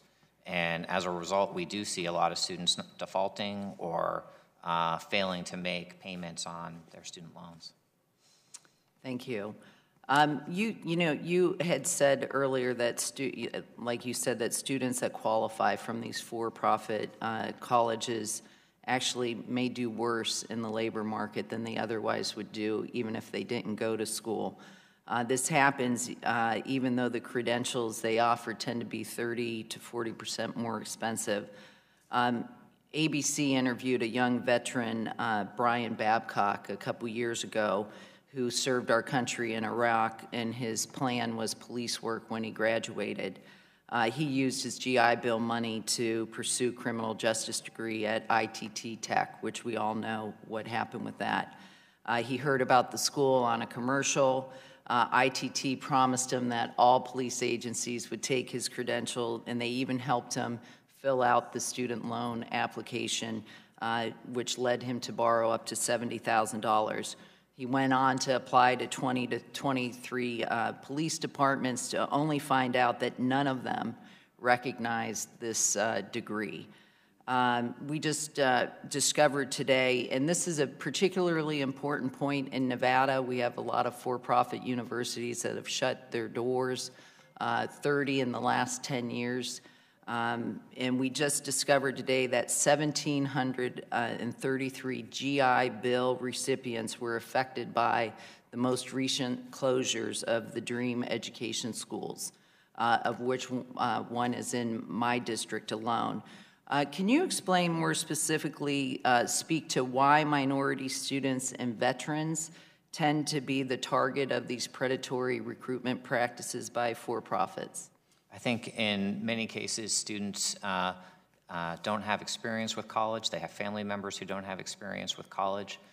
We know that for-profit colleges engage in very high pressure or sometimes deceptive recruiting tactics. In 2010, the GAO sent undercover investigators to for-profit colleges. All 15 found misleading statements. 4 of them found fraudulent statements. The veterans are particularly attractive to for-profit colleges because they generate revenue outside of what is called the 90-10 rule, which limits revenue to 90% of student aid. And so for all of those reasons, you see the practices of for-profit colleges falling disproportionately heavily on the communities you mentioned. Thank you. Real quickly, we're running out of time. Any quick suggestions for what the federal government can do to protect these students? I think it's really important to have standards to make sure that students who graduate can find jobs and repay their loans. I think it's important to crack down on the use of commissioned salespeople, which lead to a lot of this deceptive information. I would certainly include GI benefits and DoD spending in the limitation on the amount of federal funds that these for-profit colleges can include. And I think that students who are defrauded should have a right to get their loans forgiven, which is true in theory but not in practice today. Correct. Thank you very much. Thank you all. Thank you. The gentlelady from Massachusetts, Ms. Strahan. Thank you, Mr. Chairman, and thank you for having this hearing. It's so important to all of us. I was born and raised in a working class family in Lowell. I was one of 4 girls and attended public schools my entire life. If not for a volleyball scholarship, I wouldn't have gone to the college that I had gone to. And so I'm so uniquely aware of the anxiety that goes around education and funding your own education. The school tuition had a high sticker price then, but I think what's more alarming to me is that in the last 25 years, I've seen that sticker price increase 3x in 25 years. So, Mr. Qual, I looked at the student debt report that TICA put out last September, and more than 200,000 colleges granting bachelor's degrees carried an average debt of more than $35,000. I mean, today we heard Ms. Parker's testimony, and you're $66,000 debt. I just want to ask a couple of basic, questions on this, because it would be, I think it's helpful for us to know what the major drivers are for these tuition increases. Well, for most students, 3/4 of students go to public institutions. And for those students, the single biggest driver has been declining state support over the last few decades. Yep. But so that's fair. I've got 3 stepsons. I've toured lots of college campuses in the last 10 years, and I've also seen a bit of an amenities arms race, whether it's the dorms, the cafeterias, the gyms. And I'm wondering if you could speak to has the quality of education or the job readiness, not just the student experience, has it risen as a result of these tuition hikes? Well, I think in part, colleges do have a challenge because they employ highly educated workforce, is highly paid. It's difficult to become more productive like other parts of the economy because you can't have more than 20 students in a seminar without the seminar getting worse. I also think many of our colleges are chasing prestige in a way that's measured by the U.S. News and World Report, for example, which measures academic quality by the amounts institutions spend, not the amount that students learn. And we don't value community colleges and regional universities that are inclusive and affordable and higher in quality. Great, that's helpful. And you mentioned, I think you're the only one in your testimony who sort of used the word accountability. What accountability measures should we employ to make sure that our young people, frankly, get the return on their huge investment? Well, the most basic question, I think, for federal policymakers is, can students repay their loans? We've had the cohort default rate in statute for 30 years. It's long been bipartisan, widely accepted. It's no longer very effective at driving down student loan defaults. So there's a series of reforms you could make to revitalize the student loan default rate. I think there are other things that are worthy in other areas. For example, the gainful employment rules apply to occupational programs, often at for-profit colleges, and look at typical debts relative to expected earnings. Great, thank you. I'm going to switch gears because I still have a little bit of time left. So we heard from Ms. Parker's testimony that far too many students and their children, like Journey, are going hungry while you're nobly trying to learn and get ahead. The help they need isn't reaching them. The GAO recently found that of the 3.3 million students, and I think this was referenced earlier, who were potentially eligible for SNAP benefits in 2016, less than half said they participated. So Chancellor Morrison-Shetler, I'm wondering if you could help with your experience. Is student hunger an issue you see at Western Carolina? And if so, what are your recommendations for helping students? Student hunger is definitely something that we're seeing in, I think, all of our institutions. It is a big issue, and it's something that we at Western and across the system are really, really conscious of, making sure that students get to the resources that they need to be able to be successful. Western Carolina University, we've collaborated with the Baptist Children's Home to create a food bank and resources for students who are homeless, who have issues, and they are referred through sometimes by faculty, by staff, but we really got to get the information out to people about the resources that they have available to them, as Ms. Parker has mentioned. And I think communication is the big issue. We've got to get that information out, and it has to be done in a way that's compassionate and respectful for the person who's being affected, because that is one area where if people don't feel like they're being valued or respected, they'll just leave, and so retention will become an issue. Great. Thank you. I've run out of time, so I yield back, but thank you all so much for being here today. Your latest time has expired.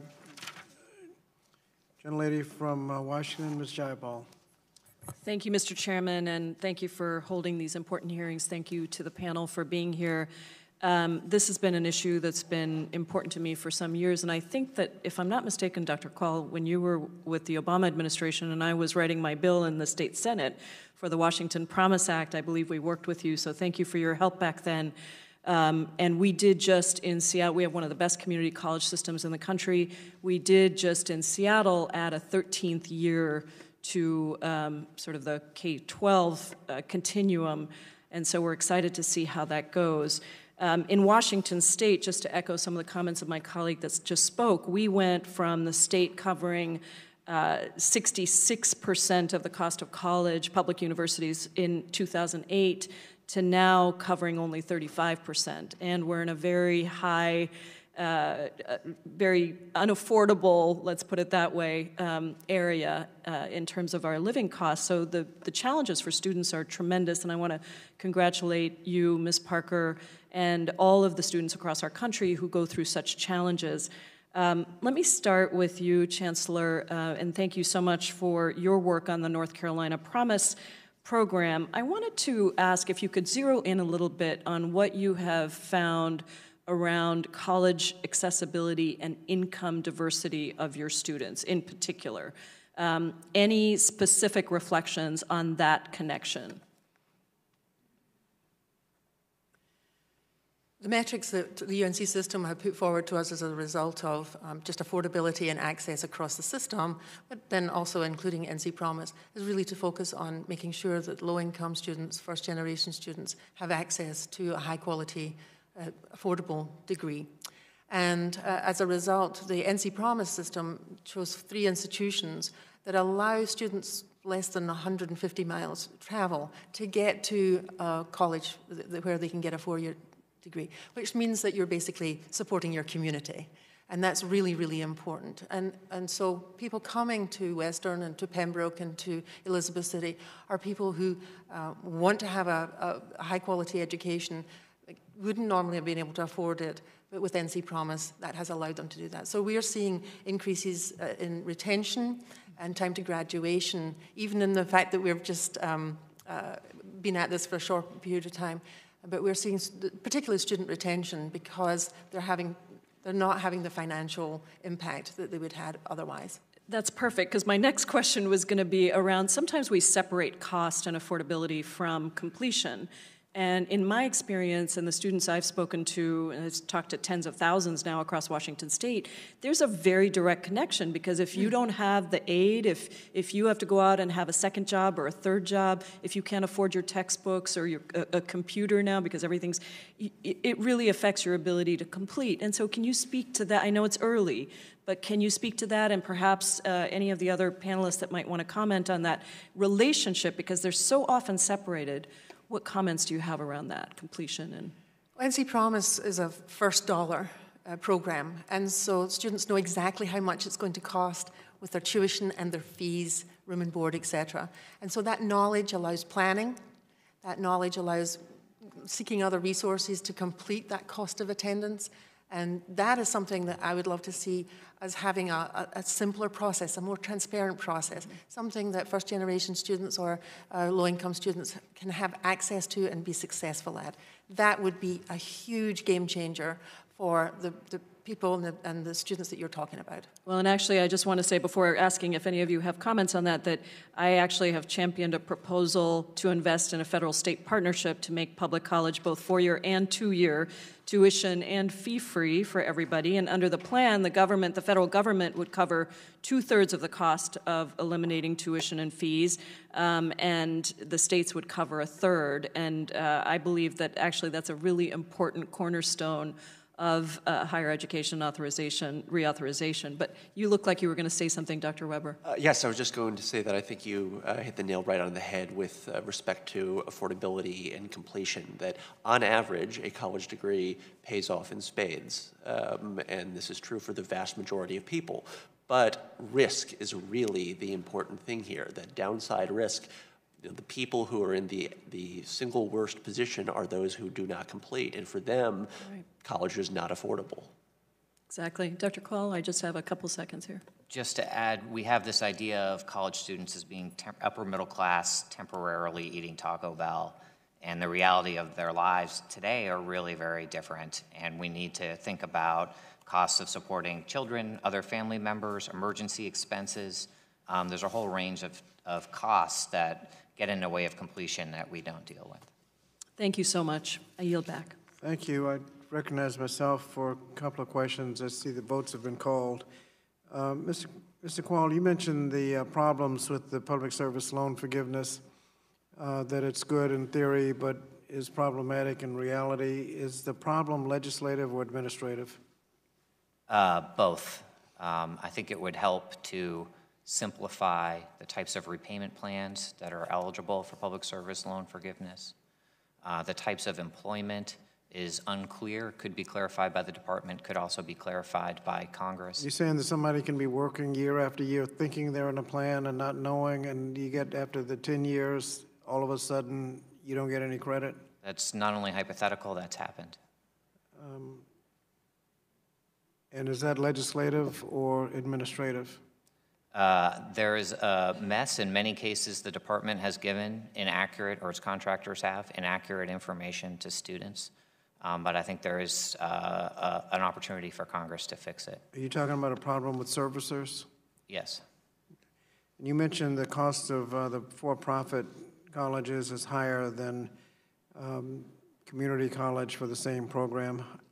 How much higher? Is it close? It's many times higher. Many times? Like 3, 4, 5 times? 3, 4, or 5 times is a fair estimate. Ms. Morrison, you talked about the North Carolina Promise, and you also mentioned a significant improvement in graduation rates in several colleges. How much did the financial assistance contribute to the increased graduation rate? We are early on in the NC Promise, and so our 6-year graduation rate at Western over the last 6 years has gone from 50% to 60%. I anticipate that with NC Promise we will see an increase in graduation rate. It is too early at this point in time to say. Is there a limit on how many students can participate? Now, any of the students who are enrolled at the 3 institutions have NC Promise. So if you can get into the institution, you get the rate? Correct. You don't have to have a minimum grade point average to get in? We have the standards set by the institutions for entry, and if the student attains those or exceeds those, then they have the possibility of coming to those 3 institutions. Now, has this benefit of these 3 colleges had an adverse effect on enrollment at other colleges? And not that we have data to show. In fact, those institutions who have said that they've seen a decrease as a result of NC Promise, the numbers just don't jive. We're seeing 6.6% increase, other institutions 14 and 19% increase. So it's what we are seeing particularly with transfer students is that the transfer students are coming from the same places that we're transferring from before. There's just more of them because it's a more affordable option. Okay, thank you. And Ms. Parker, you mentioned assistance you got from counselors. How important was their advice in making it possible for you to stay and complete your degree and stay in school where you are now? Extremely important. Their advice that they gave me were coping skills on how to deal with anxiety when dealing with things like finances or worrying about childcare or just coping mechanisms so that I can still stay focused, and it was extremely helpful. You know how these counselors were paid for? Were any of them in a TRIO program, like Student Support Services? I also have an advisor for the TRIO. Has that been helpful? Yes, very helpful, connecting me to scholarships and resources, guiding me. Thank you. In light of the time, Ranking Member, I'll complete my questions now and submit others for the record. Does the Ranking Member have closing comments? I do, Mr. Chairman, and again, in light of the time, I will abbreviate my comments.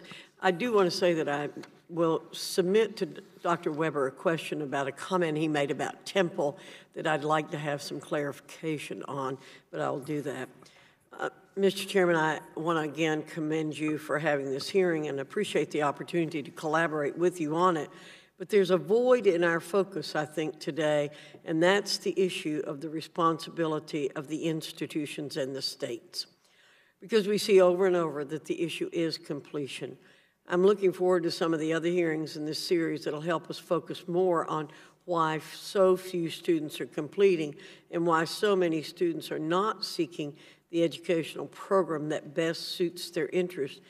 And what is the responsibility of the institution, the student, and the state? I'm frankly flabbergasted by what we heard from Ms. Parker about the lack of concern by the University of Toledo for her. I think that points out, again, lots of problems at the state level, and I want to believe that no student going to an institution in North Carolina would have faced that total lack of concern. We've had a lot of hearings on post-secondary education over the years, and as time goes on, statistics add up. It's becoming clear that none of the issues stand alone. Mr. Chairman, you and I share a love for methodical processes, and a topical approach makes sense to many. But as our witnesses have shown us today, each topic leads directly to another. That's why this committee must focus on the following touchstones for reform: strengthening innovation and completion, modernizing federal student aid, and promoting student opportunities. We haven't even touched on some of the newer elements that are finally being considered within the context of post-secondary education. Just the other day, I read about how population challenges are beginning to impact small liberal arts colleges. According to a new study by economist Nathan Grahl, there'll be 450,000 fewer students entering the post-secondary system in the 2020s because there are fewer people being born in this country. Without the tuition revenue supported by the students, colleges are going to need to figure out a way to adapt, and it's imperative for our country's workforce that the system supports students in completing an affordable post-secondary education of some kind. Mr. Chairman, you and I share a passion for seeing skills education play a bigger role, but we cannot forget about small institutions and the role of the liberal arts. Students must have options. I look forward to continuing these conversations with you in our next hearing, and I yield back. Thank you, Dr. Fox. And one of the things that we want to make sure we don't leave out is access to liberal arts education. Many people want to have a formula where you can monetize your education the day after you get your degree. That's not often possible with a liberal arts degree, but the long-term benefits in terms of transformation of the student, I think, is extremely important. And as an English major, you know I agree. And for those who are academically qualified and make that choice, we don't want to limit that choice just to those who can write the big tuition checks. But we've heard today that a quality education is out of reach for too many of our students. We've heard how federal and state disinvestment from public higher education has hindered and under-resourced the school's ability to reach all of our students. We've heard how the weakening federal grant programs and supportive services have made it difficult for students to access higher education, and I think we have an obligation, particularly with the state disinvestment. We heard that going from Pell Grant covering about 75% going to 25%, well, that triples the cost to the student right there. Just in the Pell Grants, inflation has made the portion they pay even more expensive. So obviously we have to do something, and today's hearing was extremely important and informative for us to get our job done, and I want to thank our witnesses for being with us today. Thank you, and without objection, the committee hearing is adjourned.